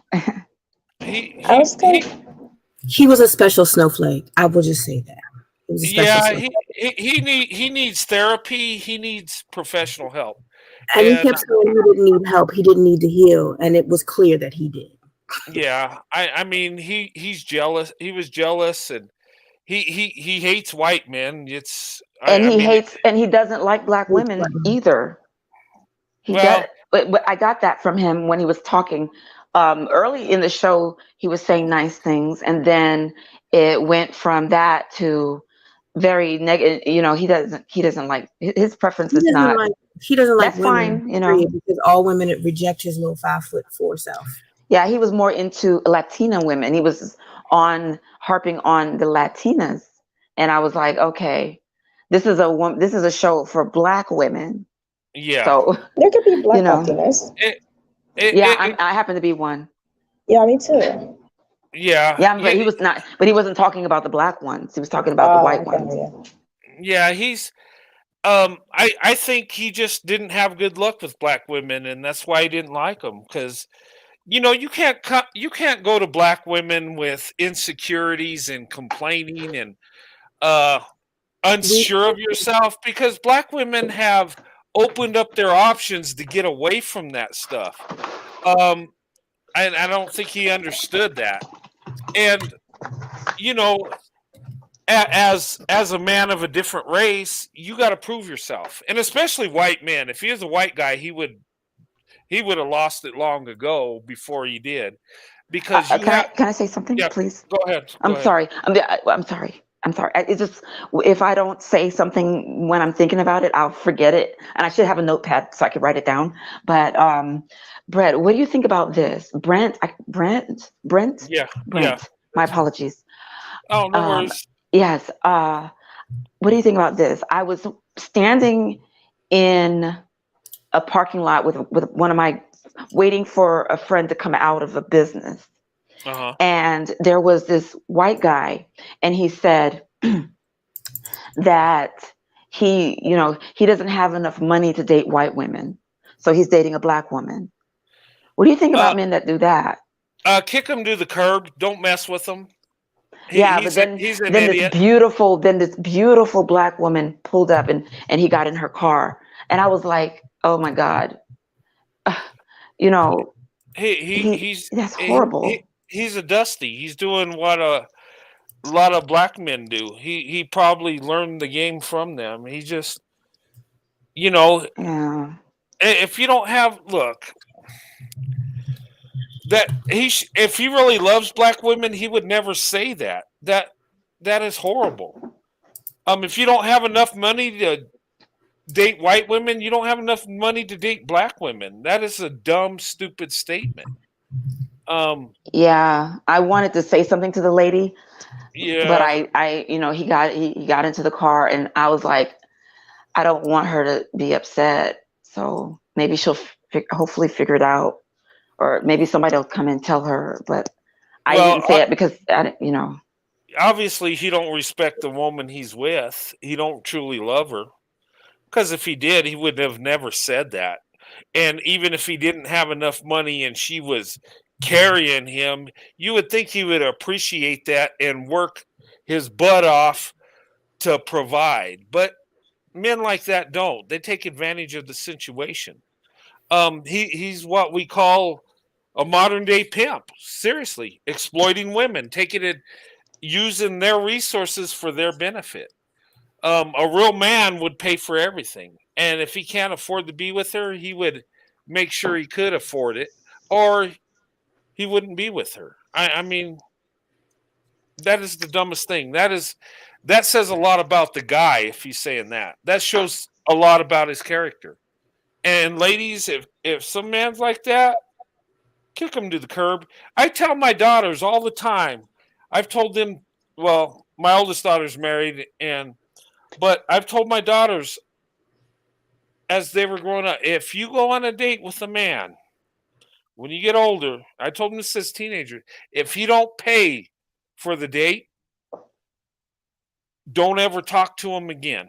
Kick him to the curb. Don't talk to him. Leave him alone. He's no good. And the reason I say that is because if he's okay with you paying for it, whether it's half or the whole thing, he'll be okay with you providing the financial support in your family. And I don't want my daughters ever have to deal with that. Period. End of story. And, there's things happen. He could be a successful man. He gets hurt and crippled and can't work. I get it. But if a man don't take care of you when he dates you, what makes you think he's going to take care of you when he marries you? Seriously. If he wants Exactly. 50-50 when he dates you, when he marries you, it's still going to be 50-50 or more. You're going to work your butt off, ladies. Do not go for these men. If they can't provide for you now, they're never going to provide for you. You cannot change a man's heart. You can't. Only God can do that. So if he's not ready when you meet him, if he's not ready for the relationship now, leave him alone. Let him go heal and go somewhere else. Ladies, you're too valuable. Your youth and your beauty is too valuable to be wasted on hope that a man will get it together and do what's right. I know black women have a lot of love. They go all out for their men. They do. And that's a beautiful thing. It's a blessing, but it can be a curse also. And ladies, look, the man has to provide and protect. That's the way it is. If he can't, he needs to get it together to where he can. But you can't fix him. You can't rebuild him. You can't. And I know a lot of women think they can. Well, if I just show him more love, if I do better, he'll be better. How many times we see it on YouTube where they're telling black women, you need to do better. Black women, you need to understand. You need to do this. Black women, you're doing more than any other group of women on earth. You don't need to do any more. You need to go with the man that's going to protect and provide. You already done all you're supposed to do, and then some. That part, Brent. Yay, From yay, Yeah, we all don't of even Brent. look at the check over here. We don't even Yay. I've But heard No, I, like that. look at that. I say that we both provide and protect. It's just that the man provides and protects physically, and the woman provides and protects emotionally. So well, every yeah. aspect is covered. Well, that is true because you're doing it physically, you're protecting them, and you're working, you're providing income, you're sustaining the family and taking care of their resources, and the women do protect in a way is they lift up your spirits, they show you love, they motivate you, they give you encouragement. um Look, having love from a good woman is healthy. It makes you better as a man. It motivates you. It makes you better than you are. I've said this, many times. My wife's made me better than I thought I ever could be because of the love That's she lovely. shows me. That's You know, lovely. Mm-hmm. Men but live longer it's too. true. Yeah, they do. We're healthier in a marriage than you know out and about with multiple women. You're more stressed. You're wrong, even though if you don't realize it. um it just it's not healthy. And but in a family setting, it's a beautiful thing. I could come home and my wife's there. I can talk to her, I can spend time with her. um just the love she gives me is awesome. And you know what that does too? It makes failure not an option because she loves me and has so much faith in me. I have to perform. I have to be successful because I don't want to let her down. Brent, Yes. hook me up, man. Hook me up with one of your friends Oh, okay. with the same mindset. Oh my goodness. Look, Help a sister out. a woman is there to make everything a man does better. So if he has an idea, she flushes it out and makes it better. Whatever he gives to her, she makes it better. That's just what we do. That's what we're supposed to do. Yeah, And we multiply it. yeah, Yeah. so I'm glad I came. look, it's all love, and sometimes we need to hear different perspectives so we can create a better one. Yeah, Yeah. absolutely. Yep. Yeah. Hey. Yeah. Brent, what you were saying earlier about like living longer, Mhm. there are actually studies that show that men are less likely to die by accidents. They have more doctor's visits. They eat healthier. They just make overall better decisions according to their health. Like being with a woman helps men. Literally. It does. And you know what? When I go to work, it helps me deal with stress because my wife loves me and I can't wait to see her. And you know what? When I see her, I have a stressful day, I feel better. I really do. That's lovely. That's You know, lovely. but Yeah. You know what makes it all better, Brent, is that you're not just, because I was listening to this one guy. He's a white guy, Cohen, I think it was. He Cohen, started out saying that. Yeah, he started out saying nice things about black women, and then he got sexual all the time. You know, um, the thing is, black men have really put a bad thing on us, because I remember in the 70s, whenever you go to see a black movie, it's pimps and the prostitutes are the black women. And that's all you saw in the 70s. But listen to this. Yeah.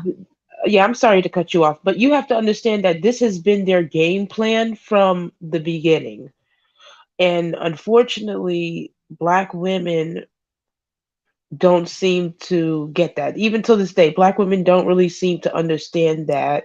It's a hard The pill to whole plan, swallow. yeah, the whole plan was to get rights, to get the interracial, become integrated. That was their whole plan, was to become integrated and to destroy our image. That was their plan. And that's And have how they access to were. white women. Yeah, and that was their plan to elevate themselves.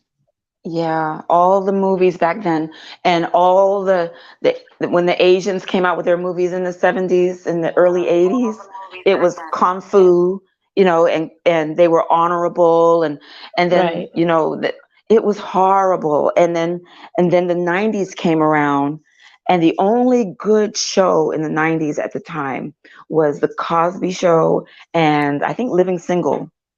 Right. And And the black oh, women Martin the was black on. women on Living Single couldn't find men, and yeah, the Cosby Show showed respectful things on for black women, and then Martin came around with the disrespect.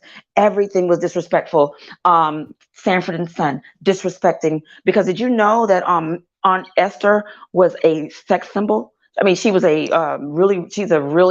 she was a really beautiful woman, and they threw a raggedy gray wig on her and gave her a Bible and made her yell and stuff. But she Well, was that's what black men gorgeous. have always done. Black men have always exploited the black race. That's Yeah. what they've always done. And I'm gonna We do a need to live on change that. that. We need to change So, that. and then what yeah. they do like to do is that, just like this situation with slavery, I'm getting some feedback. Is somebody? Somebody's echoing somewhere. Is it Yeah, me? I'm not sure. Okay, it stopped. Okay, no, it's continuing. Yeah, Gray needs to mute her mic. Yeah. Green Goddess, mute your mic. I don't know how. Oh, just Hold on. press mute. Mute. Where? It I, should be. on the There you go. microphone, yeah, you Yeah. can mute it and unmute it. Um, So yeah. So this is what I say. There needs to there black men have exploited the black race for thousands and hundreds of years, and they have never been held accountable. Okay? Minus a lot of the things that we have been through has a lot to do with black men. And I don't think that black women truly understand that. First, they sold us off to white European men. And what did they do? They sat there and made it seem like white men just came on their land and just took them. Yeah. But you understand what I'm saying? And then they're trying to make it seem like, oh, it was only a few black men. A few black men cannot get rid of millions of people. It was no, what, 10 10 to 15 million slaves were sold during the slave trade. Yeah, So no, this is transatlantic. this wasn't this That's not even yeah. Yeah, exactly. So this not is even not just a few. This is not just a few black men. It Like they're wasn't trying to make even it seem. one. It wasn't even one. It was three. Okay, Three slave trades. it's exactly. And so this is something that these men have always done, and I feel like nobody wants to talk about what black men have done to exploit the black race. No Nobody one have wants a to really. problem. They're They just won't. mad they got caught in the thing as well. So They get won't. They back to won't take fake that outfit accountability though. at But all. this They will is the never do thing that. that I have. This is what I have a problem with white men though. White men allow this to happen. They need to speak up, okay? Because that's, like I said, white men have allowed black men to throw them under the bus. They should have never gotten any type of reparations in the first place. They shouldn't have even gotten reparations then, because they already got their reparations. They been got their reparations. So these I men are don't understand. these men uh, want to get paid multiple times for something that they contributed to. Is that what you're sitting here telling me? Don't you see what these men are doing? y- you know what I think? Oh, I got an echo somewhere. Green has to mute her mic when other people are Yeah, Green, you speaking. gotta. Yeah. All right, do you have two devices on? Because sometimes it'll. No, I just have my headset on, and the Oh, TV is muted. oh, okay. Okay. Is it? I, So I don't think it's me. But oh, is it okay. me? It might not be. I don't know. Hello? Hey, is it you, Alexander? Hey, Alexander. No, and no, it's not me. I have my Hey, YouTube I'm gonna go. on. Hey, listen, I'm gonna go along and mute you guys' microphones so I can see who it is. All right, go ahead, Alexander. Yeah.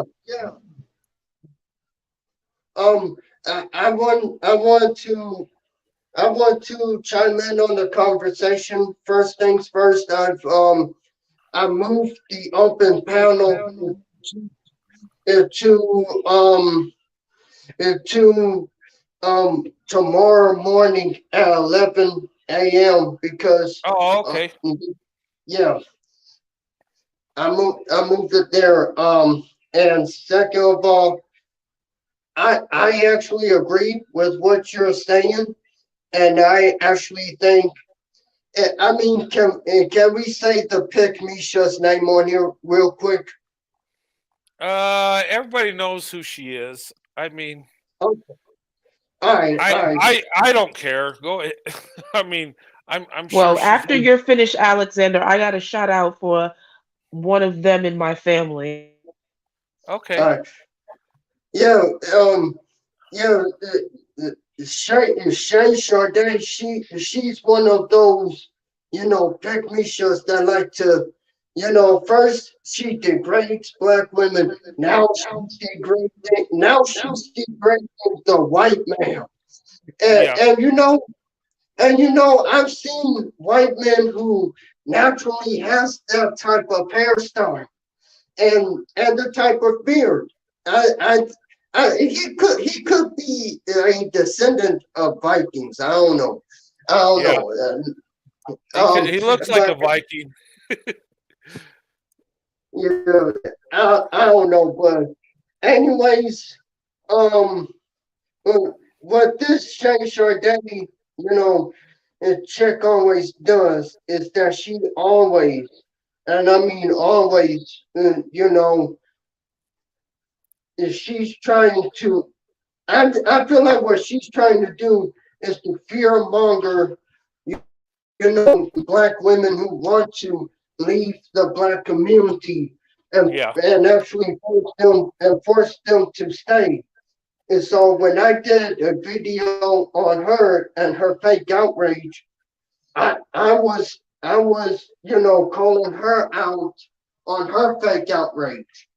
And Yeah. then I went on I went on ahead and did the crime statistics don't care about, the feelings of the Pygmishas, because at the end of the day, we all know who's killing most of the black women out here. I mean, come on, you have black women, that shows who is doing the most murder. And then I found out that a little boy, a 10-year-old, killed his mom over a freaking gaming system? Are you kidding me? I mean, Wow. Listen. Listen, I'm sorry to cut you off, Alexander. My younger brother had the nerve, right, to call me. This happened a couple of, like 3 months ago. My younger brother has the nerve to call me to tell me that one of my cousins is pregnant with one of these sons of a negnogs. Do you understand me? Like, do you think I give a flying F? Do you understand that I don't want y'all here?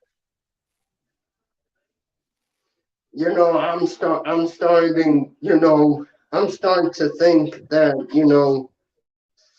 the only time I'm going to the hospital is if I'm in trouble and need help, or the other thing, if or like if I meet somebody, and we are married, and she gets pregnant. That's the only time I'm going to the hospital. And I will go and support my sister. When she gets sick, I will do that. May I But speak? Yeah. yeah, Okay. Oh shit. See, that's what I'm saying. I should have wrote things down. Oh my goodness. Uh, I was gonna say. Oh, what the young lady said. The white men should have stopped it. They should have stopped black men from degrading black women. Hmm. Um, I don't think so. The reason why is if they had stopped it, we wouldn't have the evidence that we have to change today. You know, we wouldn't have, and on top of that, if anyone is going to speak up for black people, it should have been the black men. Yes. You know, the black men, the so-called good ones, should have checked the bad ones, but they didn't do that. So now we are here today, and now we have all this evidence of the treason and the trash that they've done to their own. Well, I wouldn't say their women, but to the women of the African American race, and all. Actually, it's global because I'm not from this country, but the thing is, this is something that's been going on forever, and had the white man stopped it back then, we would have been like. But this is the thing. I'm sorry to cut you off, but white men have tried to stop this before, and black men were able to manipulate us. And I'm not saying that there were no racist white men, okay? But white men have ended slavery in Africa before we were even sold to the Americas and South America. Hmm. They ended slavery when black men came into what, why am I echoing? Okay, I don't somebody got to know. mute me. It must be you. It's No, it's not yeah. me. Okay, I'm gonna mute again. Yeah. Okay. So this is when they had a group of black men that committed genocide. I gotta find the, I'll find it and I'll put it in this chat. And they killed 500 women and children. They were killing them and raping them up. And Are white in men them went, and yeah, and British white men went there and tried to end slavery there. This is before we were even sold. So yeah. years before we're even sold off. Yeah, So that white that. men have. Yeah, No, I'm I'll let you sorry. I speak didn't. about it, Brent. No, go ahead, Brent. I'll let you No, speak now. I didn't mean to cut you off. Yeah, the British stopped it way before we did. Yes, um the Spanish slave trade was like 3, 4 times what it was in America, the size of it. And you could look at South America countries and the Caribbean, and I mean they were huge, huge, and the Arabs were involved in it. The transatlantic slave trade. It wasn't just America. Right. I know. And what, Yeah, yeah, but go ahead. what a lot of people are not understanding is that black men was going to different European, they were finding different Europeans to sell us off to. A lot of them rejected them, but the Spaniards agreed. That's what it is.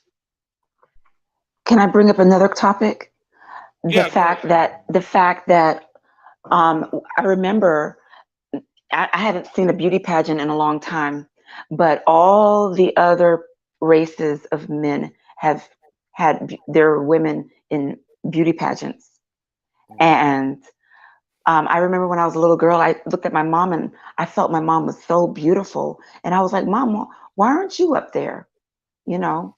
And, you know, they don't, they just never saw as beautiful. And I think it's because they don't find themselves attractive. They You know don't what? find, yeah. Yeah, let me say something on this. Yeah, I've seen black women like that. And why are we getting an echo? Let me Yeah, put on mute again. I don't know what happened. Yeah, but let me say something about this. I've seen very beautiful black women. I mean, super beautiful. And, I've seen them with low self esteem. And I'm like, why is this? This makes no sense. It's because Uh, of there was no representation. There was no yeah. beauty pageants. There was Well, no beauty pageants for us. well, if you look in today, who's winning beauty pageants? Last I looked was black women.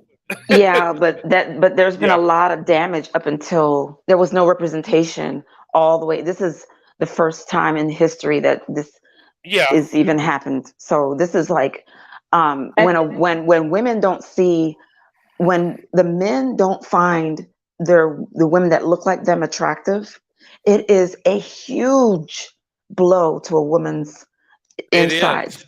It's a It huge blow when just to see a little black cartoon character, and I remember the Peanuts.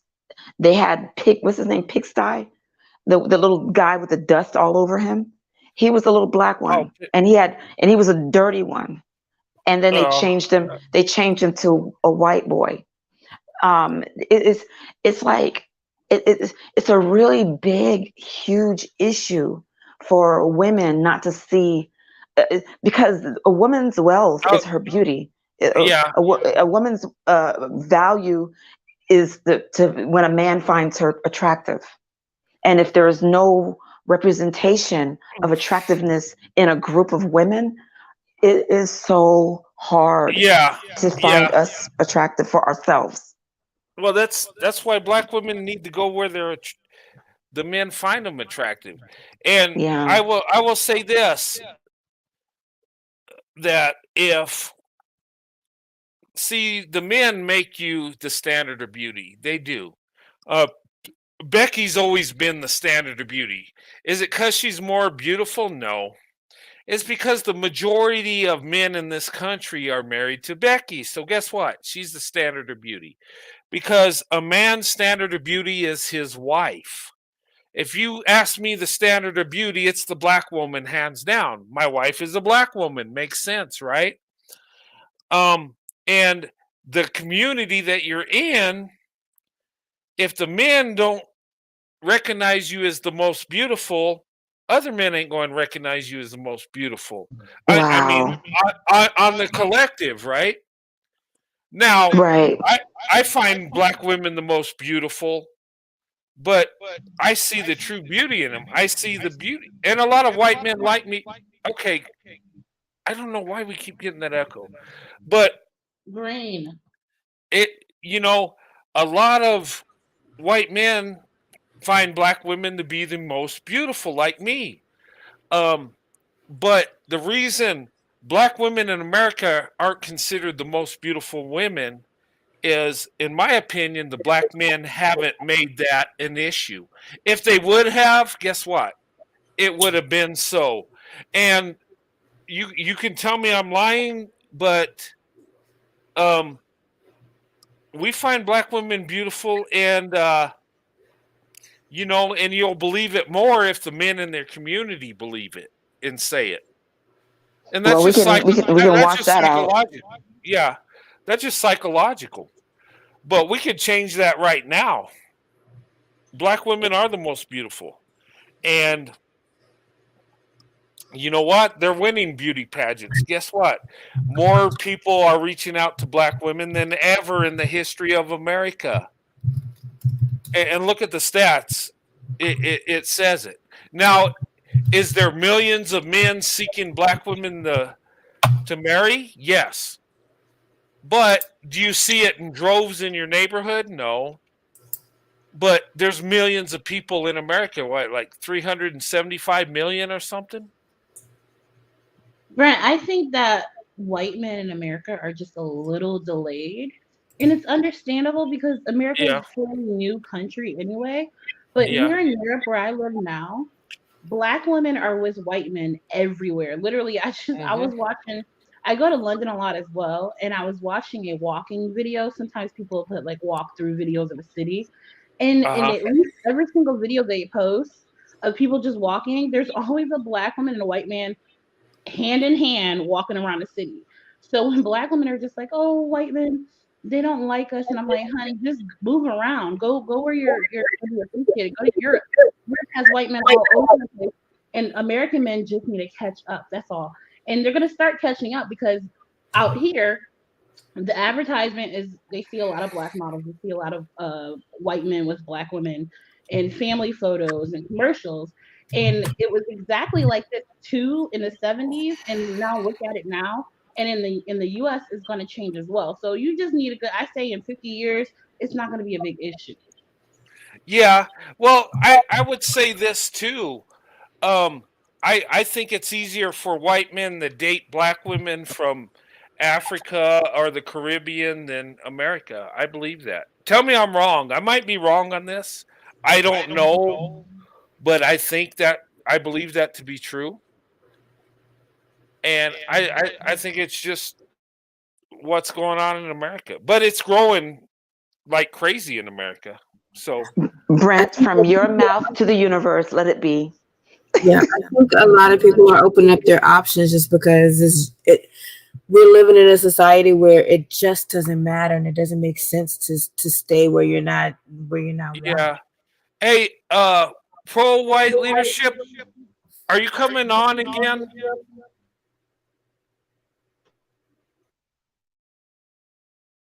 May I speak? Hold on. She's still Yeah. on, I thought. I see her photo. Okay, hello. Welcome to the panel. Okay, you're on twice. Pro white leadership, are you here? Because I see you Yeah, twice. I have to change my device because my cell phone is dying. So yeah, I'm gonna okay. change it real quick. I'm so sorry. Oh, okay. No worries. I just want to make sure they ain't a troll impersonating you. No. I don't think they can't be me. But Britt, what you were saying about the Caribbeans, that's very true. Because my parents are from Jamaica, so yeah, we are white male worshipers over there. That's not a damn lie. Oh, okay. But yeah, I mean I've been told that, and it just seems like black women from those places are more approachable, in my opinion. But anyway, Well, because we're around white men, so they have white men over there, so it's easier. So yeah. Oh, nice. Also, Yeah, there's white Jamaicans. There's white Jamaicans, so There's a lot of white Jamaicans. Most of them are Irish. Oh, okay. Yeah. Because they were sent there. They were sent there during the slave trade. So. Oh, okay. Mm-hmm. Right. Well, can I say something? Real quick. Yeah. Yeah. Go ahead. I'm starting to. I'm not gonna lie. I'm starting to see things change. When it comes to interracial marriages, because as I look on YouTube, I'm starting to see black women with white men, but not just them. But I'm starting to see them with other races of men too. And the thing of it is that when you finally put yourself first and stop worrying about protecting the black man, also marching for the black man and calling for reparations, because we all know what will happen if they get reparations. And they will spend on. Like, I think a few of us will put it into building businesses, but most of us, this is the key, most of us would eventually is use the money for realms, get big mansions, get everything above, while the few of us who are trying to do something, we get looked at, and then we get looked at as, they ain't. I mean, all of a sudden we're being included with the same dudes who do that stuff. I mean, and this is why I think that the reparations talk is a little, in my book, I think that if black men want to, get things, they're gonna have to do it by themselves. But they always want the white man to do it. And to me, I think that's pure laziness. Yeah, that's see, this is their game, right? This is what their game is. Listen, these men are gonna sit out. Listen to me, right here. Okay. If white men want to give black men reparations, they are making such a big fool of themselves. Do they understand that? Do you guys understand when you give these men reparations, you're a part of the problem because you're feeding into their delusion? Pro, honestly, I feel like it might be a good idea. Now, hear me out. I don't think they deserve it at all. I think it should go to black women.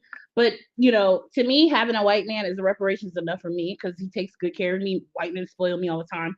But my thing is, there are also smart white men who know that if they invest in Jordan stocks and if they invest in all kinds of different things, weed and things like that, black men are just going to take those reparations and spend it on weed and Jordans and dumb stuff. And the smart white man should be the one selling it. So go ahead, give them reparations and watch you get that money right back. Yeah, that's true. That's true. Yeah. You know what? If I had a say in reparations, I'd give it to black women. I would in a heartbeat. And I would do it with love. I would start with the single mothers that are struggling. I would give them money first. And then after that, I would give it to black women. And look, I could never be president because they would impeach me because most of the resources would be going to black women. I'm just saying. There you have it. Interrupt. I just want to say bye to everybody because I'm dropping off. Okay. But good evening and fight the good fight. I love you guys later. Good night. Hey, Afro Angelique, good to see you. Thanks for coming on. No If they worries. give it to black women only, it's going to be another 2.0 of the whole, how black women got a lot of uh different grants and everything Uh-huh. from the banks. It's just going to be a lot of black men hating on black women, saying, oh, that's not fair, and the black man been doing this and that. Listen. If they was to give us reparations, number one, they can't even give us reparations right now, because if they give us reparations, they're gonna kill us for it. That's what they're gonna do. That's just deleted. That's what they were doing with the with the money. That's what they were doing with when Donald Trump was giving us the COVID checks. The stimulus checks. Yeah, they were taking out whole entire families for $1,400-$1,200. Okay, so if you think it's a good idea to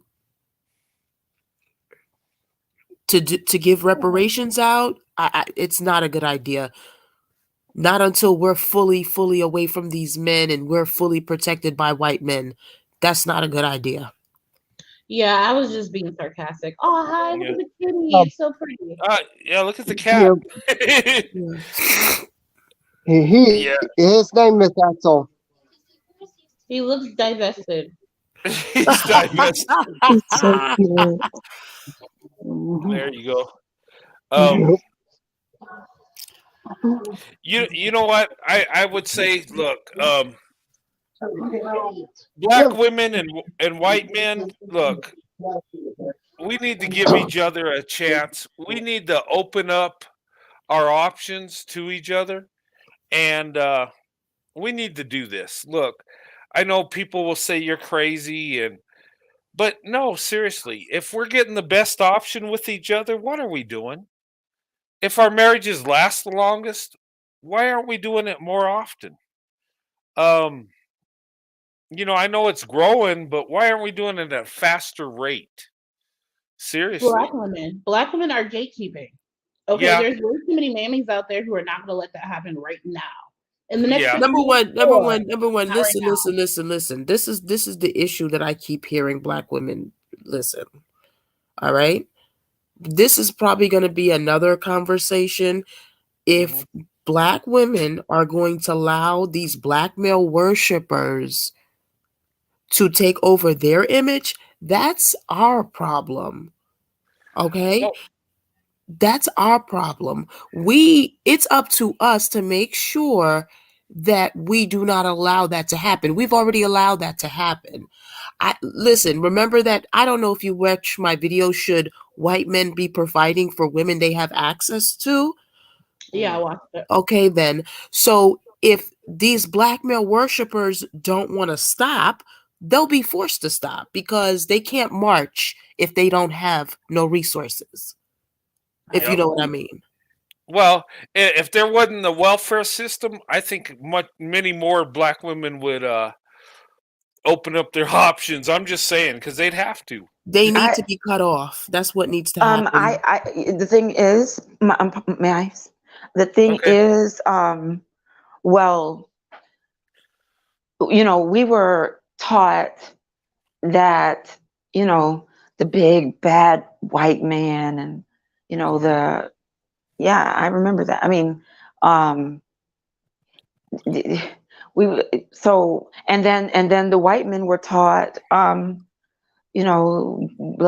from the black men, we're all this bad stuff, so I think that, how that game, there's a game, telephone, and when it gets to the last person, the message is completely messed up. Yes. And you don't really know better, because nobody knows the black woman, because when they look at us on the movie screens, you see all these prostitutes and women strung out and stuff on drugs and stuff like that. So that would right there, the representation will keep every race of man away. Yeah, yeah. I'm sorry. You make a great point. It's all what we're shown. and stereotypes, what the media shows us. And look, if you don't know about black women and you see these negative images, and I hate to say it, but most people believe it. Yeah, that needs to be changed. I I totally agree with you on that. That is problematic. That is a problem. Um, but there have been good images. Look at the Cosby Show. You know, Yeah, but that's one show. yeah, That was, that's I what. mean, yeah, it was all over the world, but that was, that's Yeah, just like, that was just one no, family, But it where the doesn't mother matter and father yeah, was actually there. That yeah. doesn't matter I because the black hold man on. that started in it can do. Oh, sorry. Yeah, I'm losing my point. I know it was one show out of many. I get it. Um, but it put positivity.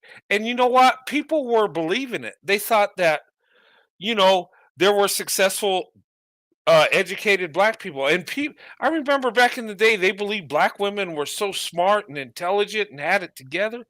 They're starting to believe it again, and that's a good thing because the truth is surfacing. But the most attractive woman is the wife on the Cosby Show. Seriously, Felicia Rashad, because you know what she represented, and she's attractive to white men, right? You know what made her attractive? She was beautiful. She was, she had the looks, but beyond that was she was educated. She was a mother. She was professional. And she supported her husband. Um, that is so attractive. It's not even funny. you So know we can and, have that. and that's the image of the black woman that should be plastered through the media. And I tell you, that would have a big impact. And that's more of a true image of black women. um It's yeah. one of them. Some of us don't like work. Some of us don't work. Some of us are Well, housewives and things. But my thing yeah, is, I we, know, we I had know. we But had that. We had that, but then it got completely destroyed because of Mr. Bill Cosby R wording so many women and D wording them, drugging them or whatever. So, and Felicia is is a total mammy right now. So we can't even have that. That's all completely destroyed because of that. You know well, what I'm saying? yeah, I don't know how she is in real life. I'm just saying the character on the show was so attractive. Yeah, but that show happened in the 80s, and it wasn't even, now looking back at the 80s, it wasn't even realistic because that wasn't even happening. These black families weren't even existing then. And we were sold on that dream. Yeah. And that's a part of the black male worshiping and the indoctrination. Because even in the 80s, there wasn't these black doctors getting married. That's not what was happening. Yeah. Hey, let me say something. Rochelle, if you want to come back on, go ahead. She was waiting and I didn't get to her and she dropped off. I know we get into our conversation, we forget other people are waiting. Yeah, sorry. Yeah. Hey, Mercedes, welcome, young lady. Good to see you. Hi. I know it's been a while. I know we Yeah, got a lively discussion tonight. we Uh, do. a lot of controversy with the Cosby Show on it, Yeah. because their economics very much divides on a lot of different communities, not just the black community, but yes, that there are historically enclaves of black people who if y'all have ever heard of the Jack and Jill Club, that's very much part of that upper echelon of black communities, and they are exclusive for a reason.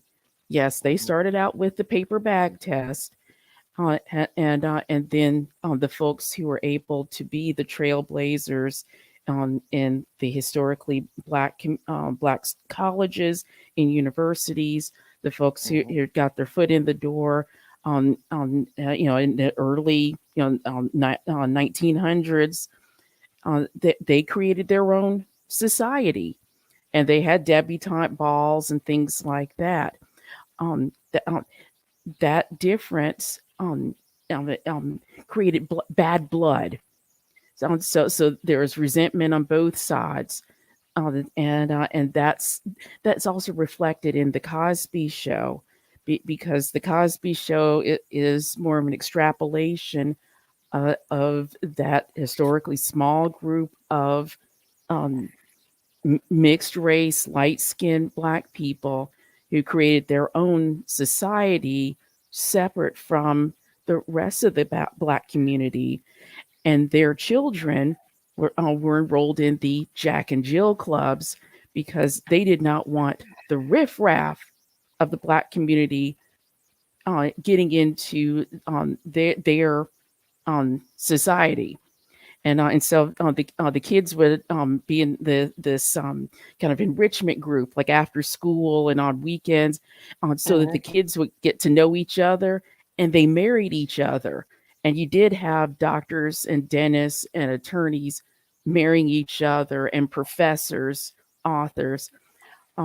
So something that I don't think Henry Louis Gates Jr. Discusses any of that. At least nowadays, but that does exist, and when the Cosby Show came out, there was a lot of resentment because that very small group of the Black community made sure that there was no upward migration of the rest of Black society. Wow. Well, that makes that's what we're basically doing. That's what Black women right now is doing right now, as of right now. And I think that that's something that's basically what we're doing right now. We're moving and separating ourselves from these group of people. Yeah, that is correct. That's what we're doing. But the men did it first. They did it first. The Black men did it first. They went for, from as long as I can remember, they went for the light, the brightest, the closer it is to biracial, or even lighter than that, to women of no color. They just refuse to look at any other woman as pretty. Another thing I wanted to mention, my apologies, I wanted to mention that I was talking to this young man, and he said the reason why there's no wealth in the Black community is because when Black men get money, the white men tell them not to do anything with the money for the community. And I'm like, yeah, right. Who's saying this? Black men. Some piece of crap guy. I just want to see these white men that are doing this. Yeah, this is what Black men keep saying. They've been saying that for decades. That when they get resources, white men are making them not marry or spend it in their community, supposedly, which we know is a lie. So, usually when Black men get wealth, they are more reluctant to get married. I mean, they're out to, or if they do, the woman's got to beat herself up to be as beautiful she can, and do everything amazing. Yeah, I know. Yeah. That's what they really believe this. The Black men really believe this. Once they get money, that they're not to put it in the Black community at all. And I'm like, really? Who's doing that? They don't believe that. They don't want to. That's it, period. It's not what they believe. They don't want to. So you're right. Here's the thing: Black women are trained to get an education and bring finances back to the community. Okay, settle with somebody that's not on her level. Okay, and then the Black men are raised to take the wealth outside of the community. This is very apparent in with athletes, Black athletes, the NBA. they might say something like, "Oh, you'll look better if you pose with a lighter skinned woman or a black or a white woman," but it's still their choice at the end of the day. You know Yeah. what I'm saying? This is their choice. It's not somebody telling them. Black men are always going to pass the buck and blame everything on everybody else, and the white man this, the white man that, black woman that. They're never going to hold accountability. They're like grown up children. It's never going to happen. So of course they're going to take their wealth out because they don't care about their community. If you know you live in the ghetto and your millions could actually do something, why not help your family? But they won't. They might buy their mama a house, throw their sister a little bit of money, and that's it. They're gonna date out, marry out, and then half their wealth or more is gonna go back to the white community, and that's what they want. So, oh well, who's dating them anyway? Well, hey, what do you guys think about reparations? I'm giving more than half my income to reparations. You know how I'm doing that? Huh? Those are taxes. No, I'm giving it to a black woman, my wife. Oh.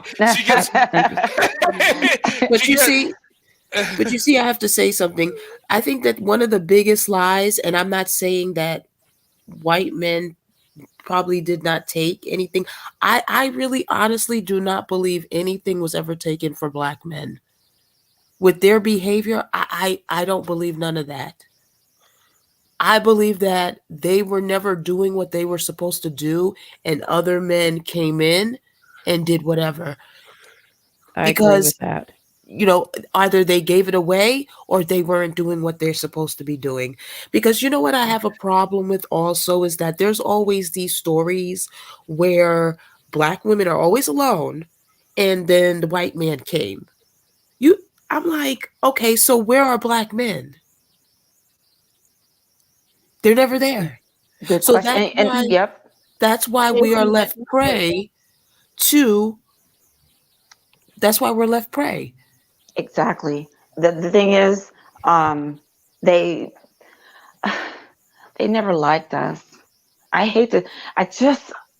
It's always been right in my face, and I just didn't want to believe it. They don't like us. And listen, it's very clear. And it started from them selling us off to white European men. That's how it all. Pro-white, it was before that. It was definitely before that. They were doing the whole. It was way before that. I know that, but but this is listen. We have historical behavior. Listen, these men are doing the same behavior. We're just living in a different time and living era. Yeah. And there's cell phones and videos now. History is repeated if you're not careful. It will repeat itself. Black men have not grown out of that. They were the ones at the gate selling us.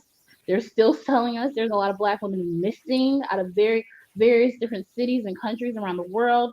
They've never cared. There's black women getting mutilated right now. They don't care. They never have. So, drop them.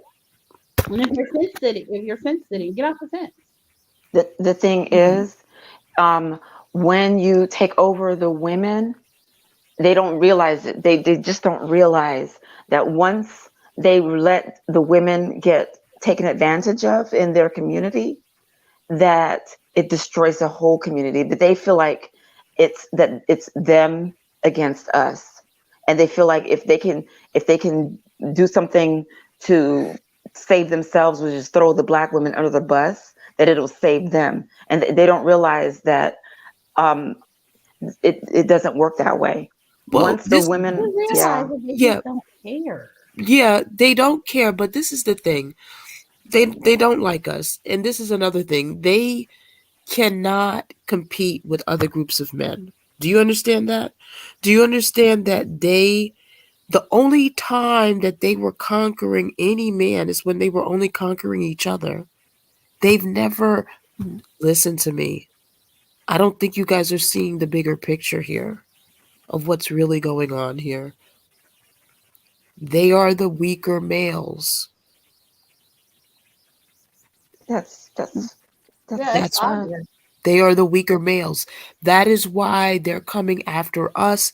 Because if you listen, I was in a live today and all they kept doing, is contradicting themselves. Do you ever sit down and hear these men speak? They talk special. My ears bleed. Do you just listen to me? Listen to me. When I say that white men are the superior males, not because they're white, listen, they have, listen to me. You guys need to see the bigger picture. You guys have to. What is it? It's very clear what's happening here. They are the weaker males, and they have to eventually die off. Oh. But notice that's so harsh. That's okay. I'm going to get off soon because I'm going to start my own live after this because I'm getting extra. My husband's Italian, so I don't spend any energy thinking about what black men do and say. That I've left them behind so long ago. I live my best life. I'm happy with my husband. I've never had that. You know what? It's time for black women put yourselves first. This is a good statement. Black women, seriously, it needs to be about you for a change. Black women, it needs to be strictly about you. What's in your best interest, black women? And you don't need to listen to me or anybody on the panel, but think about it. What's in your best interest when it comes to relationships, when it comes to family, when it comes to wealth, when it comes to being happy? What's in your best interest?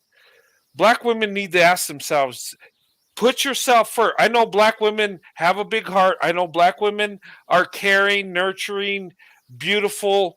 That they'll love you with all their heart and soul. Black women do this, and that's beautiful. But it's time for black women to be a bit selfish and look out for black women. What's best for black women? All around when it comes to love, marriage, family, and just being safe and happy. That's the question that needs to be asked amongst black women. What's best for you?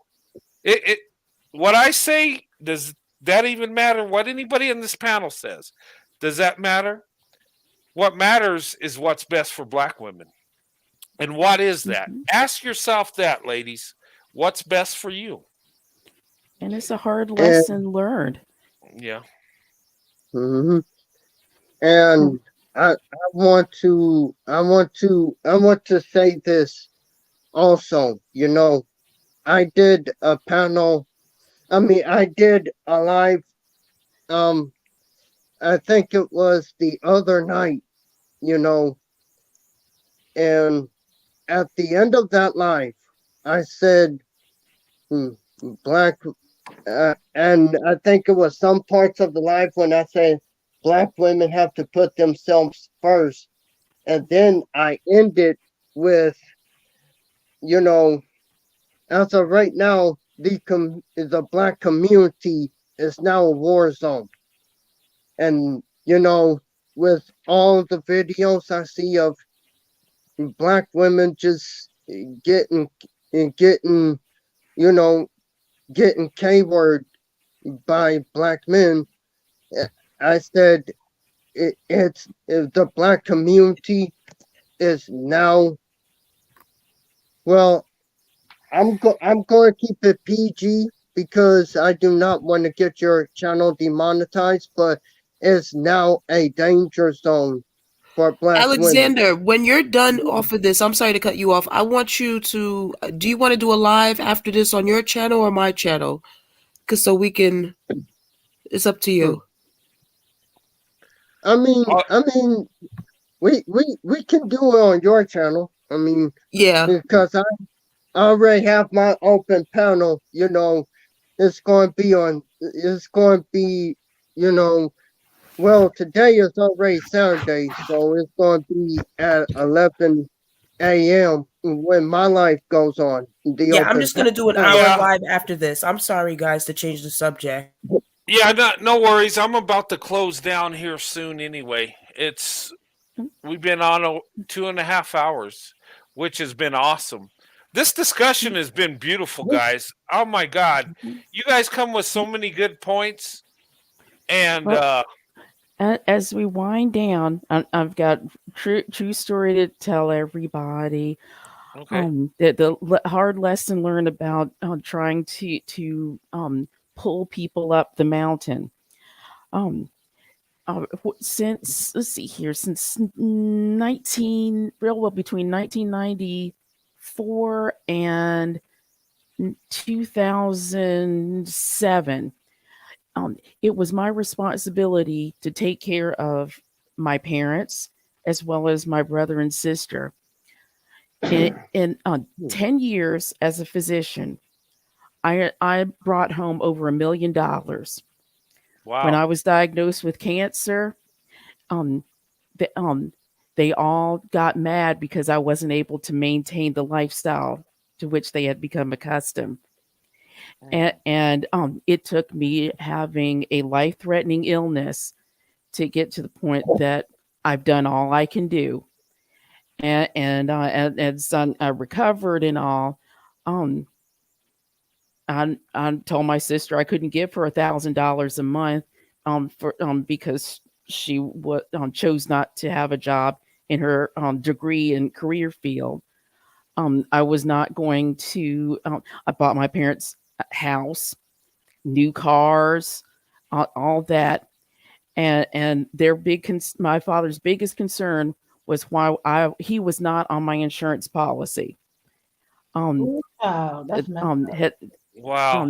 Had to it came to the point where I had a true life threatening emergency, and so I'm ready to go to heaven. And when I realized I've done all I can do, for some reason God changed his mind and sent me back to the earth. And from that point on, my parents, my brother and sister magically started disappearing from my life. And 2 years after that, I met my husband. Um, and he tall, 100% Italian guy, grew up in New Jersey, went to the Jersey Shore like on those folks on MTV. Best thing ever Oh happened yeah. to me was to get cancer, get rid of all that nonsense, never look back. And that's what I want all the ladies to think about. At a certain point, you got to move forward and get rid of the nonsense. So that's the end of my story. Wow, Oh that's wow. Yeah, wow. I'm happy that you have a happy ending. That's wonderful. Yeah, I'm happy you got over cancer. That's amazing. And God bless you for that. I mean, look, um, sometimes when you go through some things, you find out if people are really on your side, if they really have love for you, and even within family.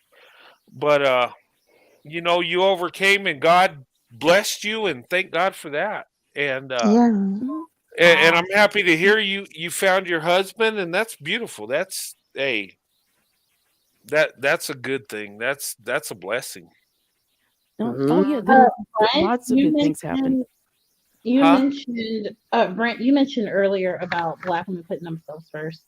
Yes. I love that. I love this movement. I love the movement that we've been having.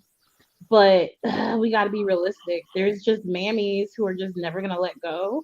And putting themselves first they don't comprehend it because they've been putting the Black men first since the day that they Yeah. were born. Well, So you well, got to dismantle all that, and I don't think it's worth it. Just pick the ones that are going to come and leave the rest and burn it alive. yeah. Well, um, you know what? You just got to move on and let them go. The mammies, the pick-me-shas, the ones that are going to lift up the Black man no matter what he does or no matter what they go through, they're going to be there. Ladies, you got to put yourself first and do what's best for you. Um, you can't save everybody. And look, sooner or later, the mammies, the pick-me-shas, they're going to come over too. They're going to look for the white man. Hey, I know they're saying they'll make videos. No, we'll never do. They smell like wet dogs and they're nasty and they're fetishizers and they eat mayonnaise and you know. Brent, you're gonna have to get rid of the black men first. Unless you guys are collective, you guys are gonna round them all up and ship them back to Africa. It's not gonna happen. Yes, listen, it's going to happen. I mean, well, listen, let me say something, Brent. Black women are way too comfortable. How long has it been? It's been.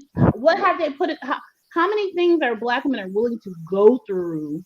It's just that a lot of us didn't know we had options. You did know you had options. You just no, a lot of black women feel like they don't have any options. That's not true.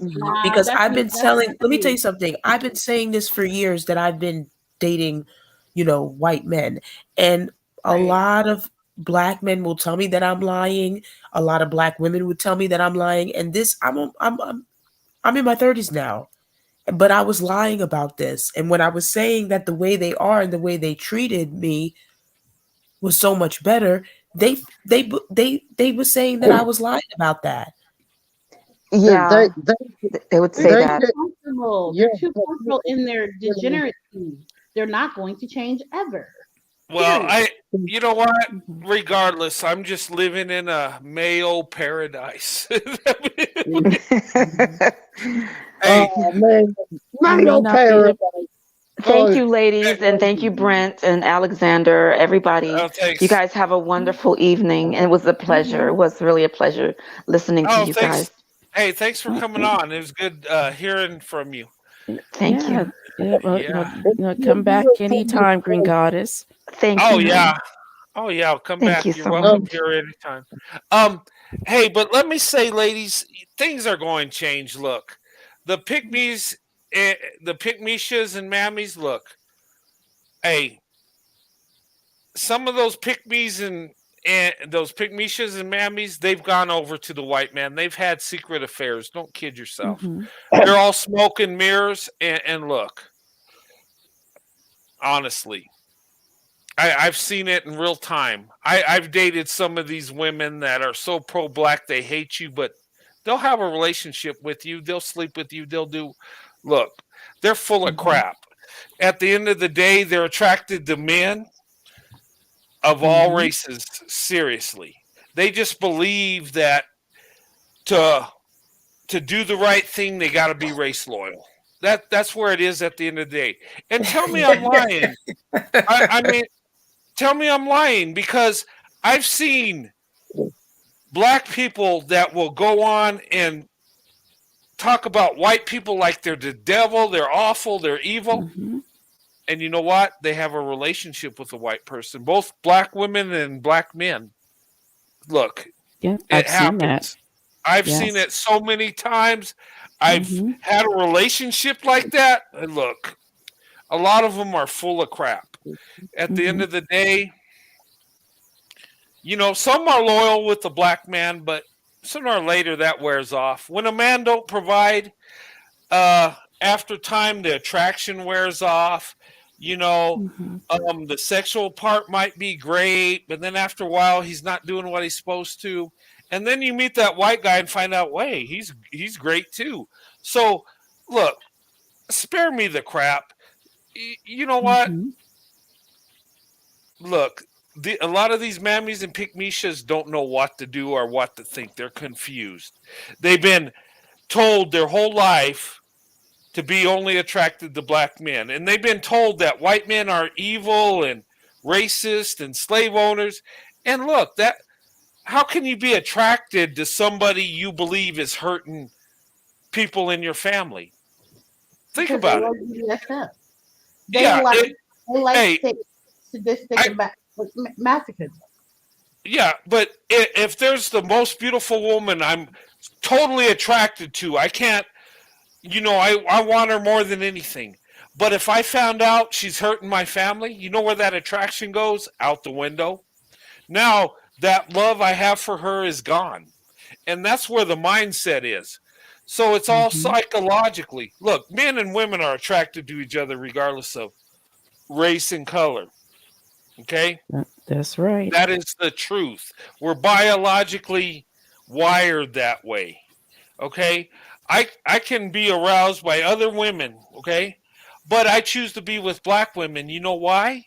Because of their love, their character, and the beauty I see in them. But you know what? And black women are going to find this out when they see that white man that's given his heart to her and doing nice things for her and putting her first and just loving on her for no reason. She's going to go to that man eventually. I don't know, Brent. Look, I Hey, believe in the well, next 50 I mean, years there's going to be a change. In the next 50 years, yes, but anytime well, soon, no, because the thing is, black women are innately, look, they are masochists by nature. Look, masochists. Because the thing is, they've seen how well they can be treated for millions of years, and they still choose to stay with the men who yeah, destroy them every day. They don't care about a white man treating them better. They could have been had white men. They have interracial relationships on TV in the 70s, 60s. yeah. They Well, don't care. Is it our responsibility to drag folks up the hill Hell no, when they're kicking yeah, and screaming, though? yeah. absolutely not. Which is why Listen, Well, I made it Mhm. clear. I'm sorry. I'm gonna go soon because I'm sorry, guys, because I'm gonna have another live after this. But I yeah, made it clear we need as to soon wrap as it up. as soon as black women had access to marry white men, that's what they should have done from the very beginning. Yes, I agree. That's what they should have done. So, with that said, I'm gonna move forward. I'm gonna start a new live soon. I'll only be in there, and I'm gonna go to my other live. I'm gonna have a live. If anybody wants to join, you can. But Brent is gonna continue his show. So okay, Yeah, guys. I'll get off here in a minute because I need to end this. I know It's getting late. Josh asked me to drop the link. If someone wants to come on real quick before I close out, come on up. Josh, did you want to come up? I'll step I'll leave. down. Thank you, Brent. Huh? I said I'll step down. Thank you, Brent. Oh, I got plenty of room. You don't have to step down, but if you um Oh, yeah. I'm trying to do some sisterly talk over here with Pro. So Oh, okay. Yeah, thank you so I'll much for having hey, me. I'll be over there in a minute because I want to come on too. That's Thank you, cute. Josh. Hey, KD, welcome. Um, Hey Brent, I know I'm late. oh, that's Earlier I okay. was on, but I couldn't say much because I was with family, so I had to drop off. Oh, yeah, no worries. That's the Listen, Um, I avatars, talk just honey. like this in front of my family. I tell them to their faces, like they've told me all my life, that I do not. Oh, let me get off this chat. Let me get off. it's okay, pro leadership. We love you. Yeah. You're awesome. Um, Yeah. Wait, she said Indiana she's going mom. live? yeah. When? Here quick as soon as Yeah, here. 12:45. I'm going live at 12:45, but don't leave Brent Yeah. until he's over. So yeah. Okay, Mhm. okay. Hey, thanks, Iris. It's good to see you, and thank you, Indiana mom. Hey, ladies, it's good to see you, ladies. I miss you Great guys. discussion. Hey, Oh yeah, I had a good time. Go ahead, Alexander. Indiana mom. Hey, Indiana mom, when are you gonna come back up on the live stream? Cause I miss you on mine. Um, and I think when it comes to black women that be on my lives, is spilling the tea. Indiana mom, I'm sorry, pro white male leadership. Please do not get offended. But I think that Indiana mom, be dropping, a whole bunch of knowledge that I didn't even know. Mm. And the thing of it is that I'm glad. What happened? Is Alex, I'm sorry I didn't catch that. He's just saying she drops a lot of tea. She's good at I think Indiana mom. Yeah, Oh, okay, that's fine. she got a lot of knowledge. Indiana mom's been married to her white husband as the same amount of years I've been married to my black wife. We got married in '94, both me and Sandy, and Indiana mom and her husband. So that's what we have in common. We've both been married over 28 years, interracially. Yeah. So that's a beautiful thing, and yeah, um, And it's it's a big amazing. achievement. Yeah. Hey, I want to tell you guys. Hey, I'm doing a Captain Swirl on location in July. I'm going to New York City. I'm going to be there. I will be there on the 4th of July, around that time. Oh, So that'll yeah, be great. I've It'll be never been hot. there, but I got to talk to a travel agent and get a nice hotel in the city, and it's going to be see the sights in the day, party at night, and live a good life for a little bit. Just have a good vacation. I've never been there, so I want to see it. My wife is excited about it. We're going to be down there. But That's great. I'll make some nice videos while we're there. I'll have my GoPro with me and my other cameras and stuff I bought. Some of them I don't even need. I just buy them just for this show, just to have fun. But yeah, that's what I'm doing. Yeah. That'd be great. Yeah. Yeah, I think that'll be great too. Could you go to Japan? When you're doing that too? Eventually I'm going to go overseas. I don't know where yet. I've been to Japan. I've been stationed there in the military. Oh my God. Does the city of Tokyo actually look like in the animes and in the movies? Does it actually Yeah. look Yeah. like You know what? You know what's crazy about Tokyo? It's a huge city. It's gigantic, right? The thing that amazed me the most is, and maybe because I'm from America, is everybody was Japanese. You know, in America, you know, Yeah. you see white people, a few black people, some Hispanics, you'll see some Asians, but it amazed me that they're all one group of people. And maybe that sounds silly, but for me, it was like, wow, I've It's never culture seen. shock. Yeah, it is a culture shock because even though I'm in a mostly white neighborhood, I do see black people, I see Hispanics, I see Asians, and I grew up with different groups of people. And to me, that was just strange to me. It just something I wasn't used to. Not saying it's a bad thing, it's just different. But yeah, that's a big city. There's a lot of people. And you know, I was there in the '90s, in my early military career, and but I had fun. There was some nice sights to see and stuff, and yeah, I mean, when I would like to go overseas and do a show over there and show you guys some great videos, but I'm gonna go to New York. I want to go see the Freedom Tower. I want to see the Statue of Liberty. You know, all the stuff. But yeah, I'm planning. I got my vacation approved, so we're going. I just need to get a travel agent and get the ball rolling and do this. But yeah, you know something, Brent. I actually like your lives, because it is teaching me more and more every day. And the thing of it is that, I'm now in, when and it's not just me that's realizing that black men love playing the victim. My dad's been realizing it.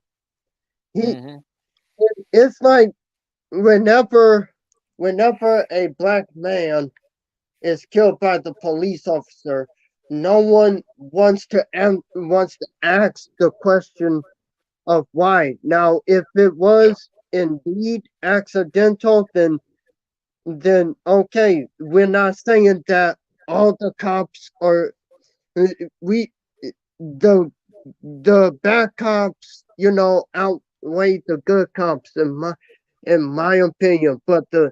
But you cannot just go ahead Yeah. and put the good cops with the bad cops, because the good cops is telling on the bad ones, and they are Yes. risking their jobs in You, order to do that. you know So what?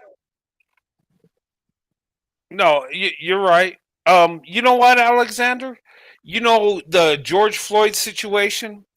You know mhm, there was a white guy in Dallas that was sent to meet his maker by the same technique that was used on George Floyd. Did you know there was a Hispanic man that died from the same technique in Las Cruces, New Mexico? But none of this got media attention. But the George I Floyd case, it blew up. And look, I don't want to litigate this stuff, but the media isn't putting out the full story. Um, and they went with George Floyd because it's more sensationalized, a lot more emotions are in it because it's got the racial element to it. Um, I, you know, I, but and let me yeah, say this too. There was a shooting in Dallas. Do you guys remember that? mhm, There was a shooter and he was targeting police officers. Did you know yeah, there were white police officers that were killed, and you know why they were sent to meet their maker?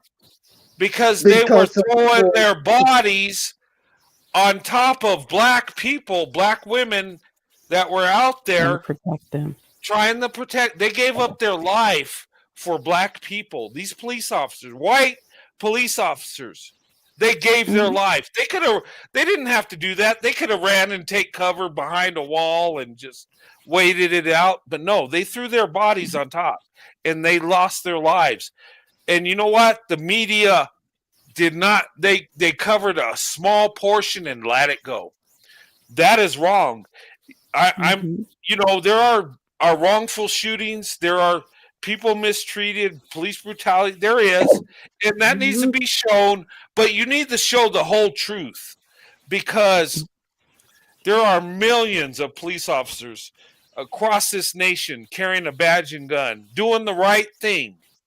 But we focus on the ones doing the wrong thing so much that the good ones, their life is in danger. The good ones are sent to meet their maker. And there was a couple of black women that were police officers that were gunned down while sitting in their squad car, not bothering anybody. And where's the media outrage there?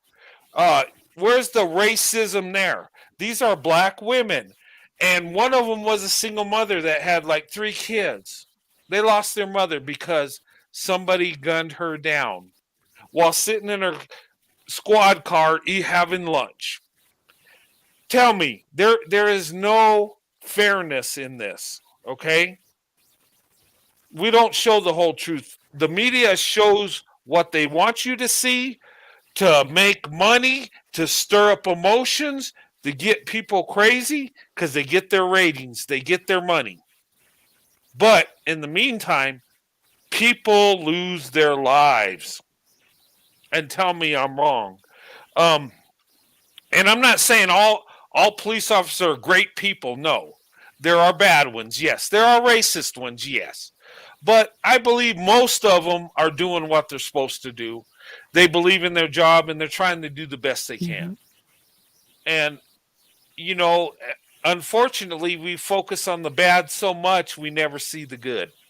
But anyway, sorry I got on that little rant.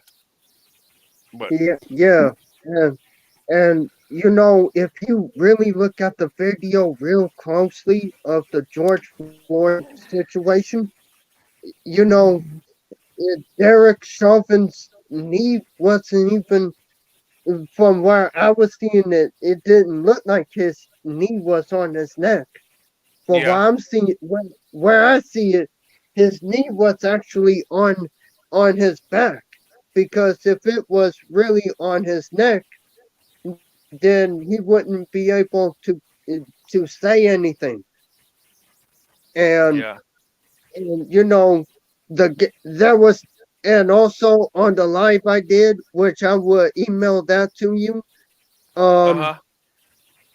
Bronzebird came on there and actually said, he was trying to gaslight me. He was trying his hardest to gaslight me, but but when I came out and said that, and what he's pointing out is a 1 in a million situation. Yeah. Black men are out here, killing each other, and then they're out here killing, and then something, Brent. He went on ahead and tried to deny that black femicide even existed, and saying Yeah. it was only little.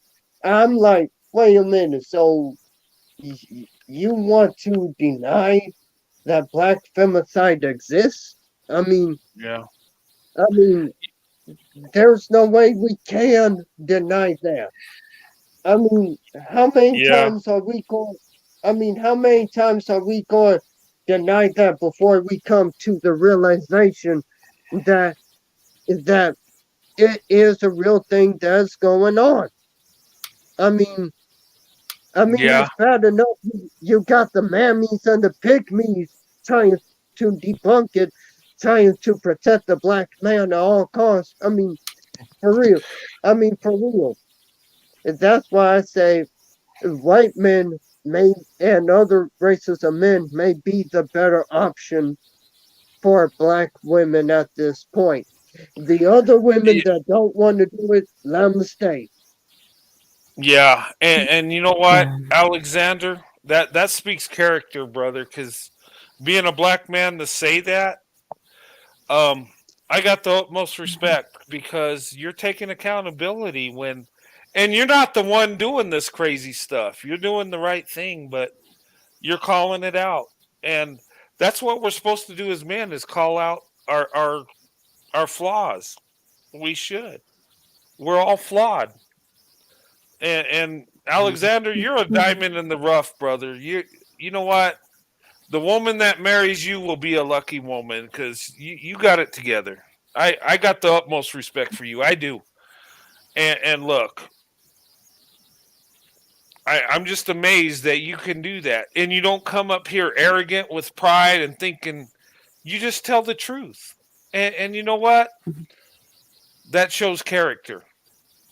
And I give it to you, brother. I do. Um, Yeah. And it was nice meeting you, Mercedes. And I'm happy Yes, that you likewise.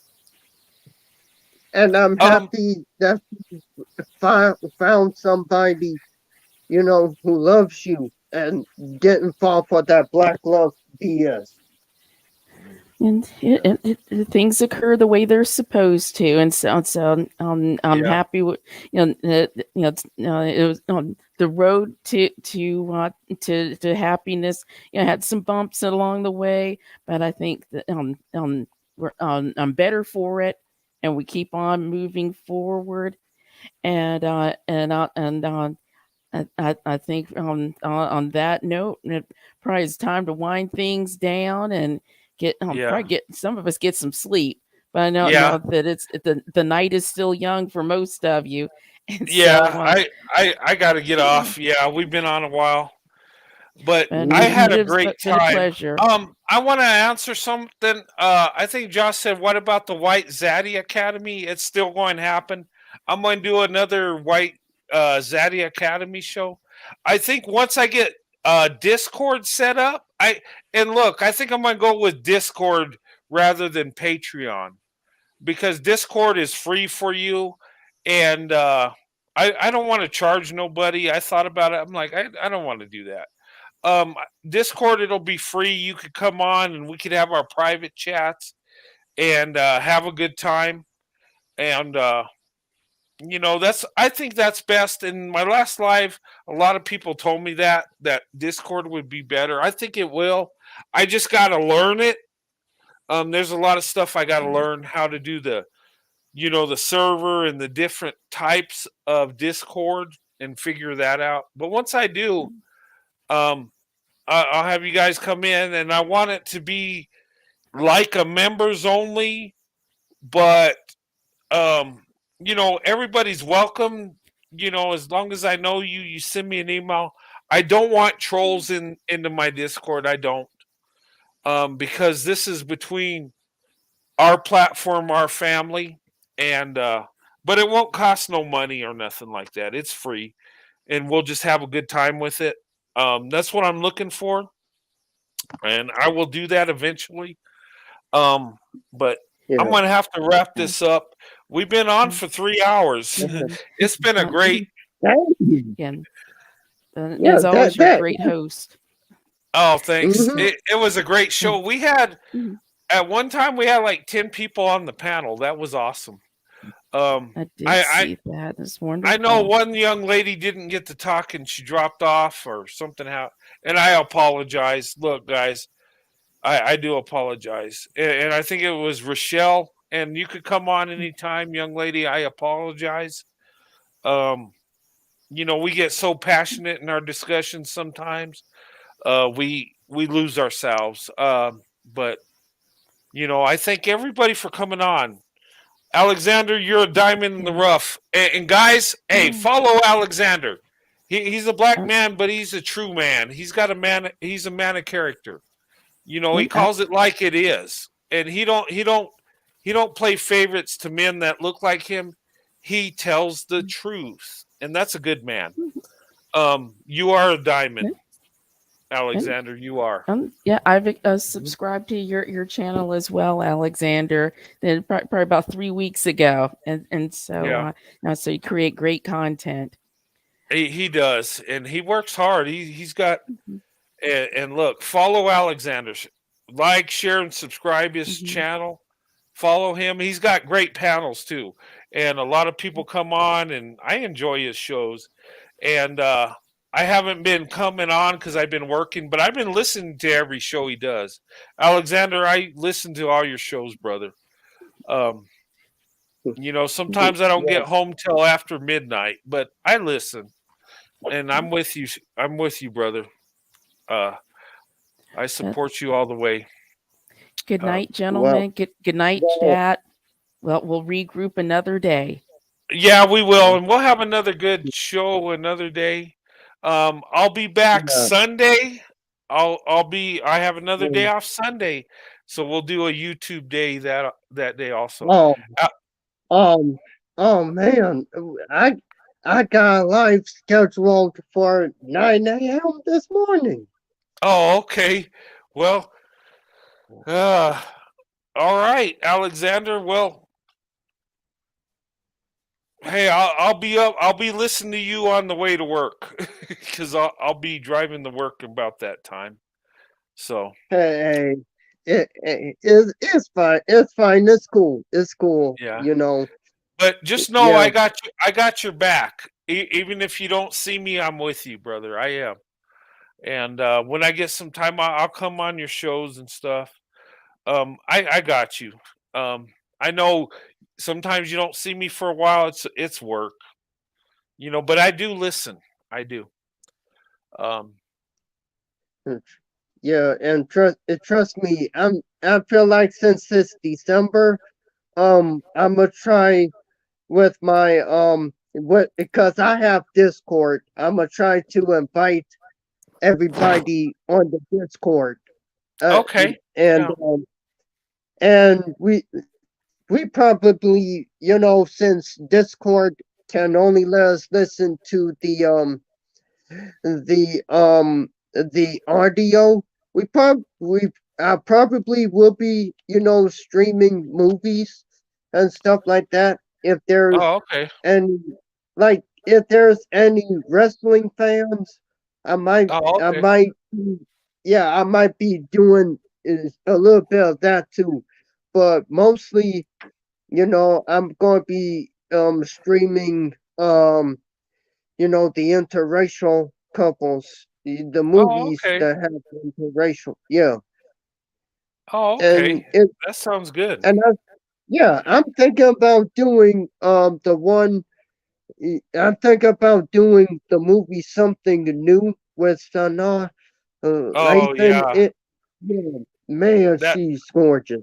Yeah. she is. She's beautiful. I love her. I mean, um, yeah, she's a good actress. She's very beautiful, and that movie is a good movie. It is. Yeah. But Yeah, yeah, man. that sounds great. Now I'll be doing my Discord here in the future. After the holidays when I can sit down and figure it out. I'm watching videos. I'm learning, guys. Once I get it together, we'll do this. And Alexander's going to have a Discord. We'll go to his too. I mean, look, in our community, our space, we need to support each other and lift each other up. That's what it's about, you know. But I'm going to go Mhm. ahead and close this, guys. Have a good night. Alexander, thanks for coming on, brother. Panel, thanks for You're coming on. welcome. Everybody that came on, this was an awesome show. I really enjoyed it. It was fun, and this is what I live for. This is what I love to do.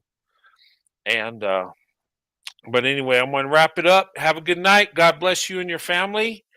And Alexander, brother, I'll see you soon. You have a good night, all right? You too, man. All right. Have a good one. God bless.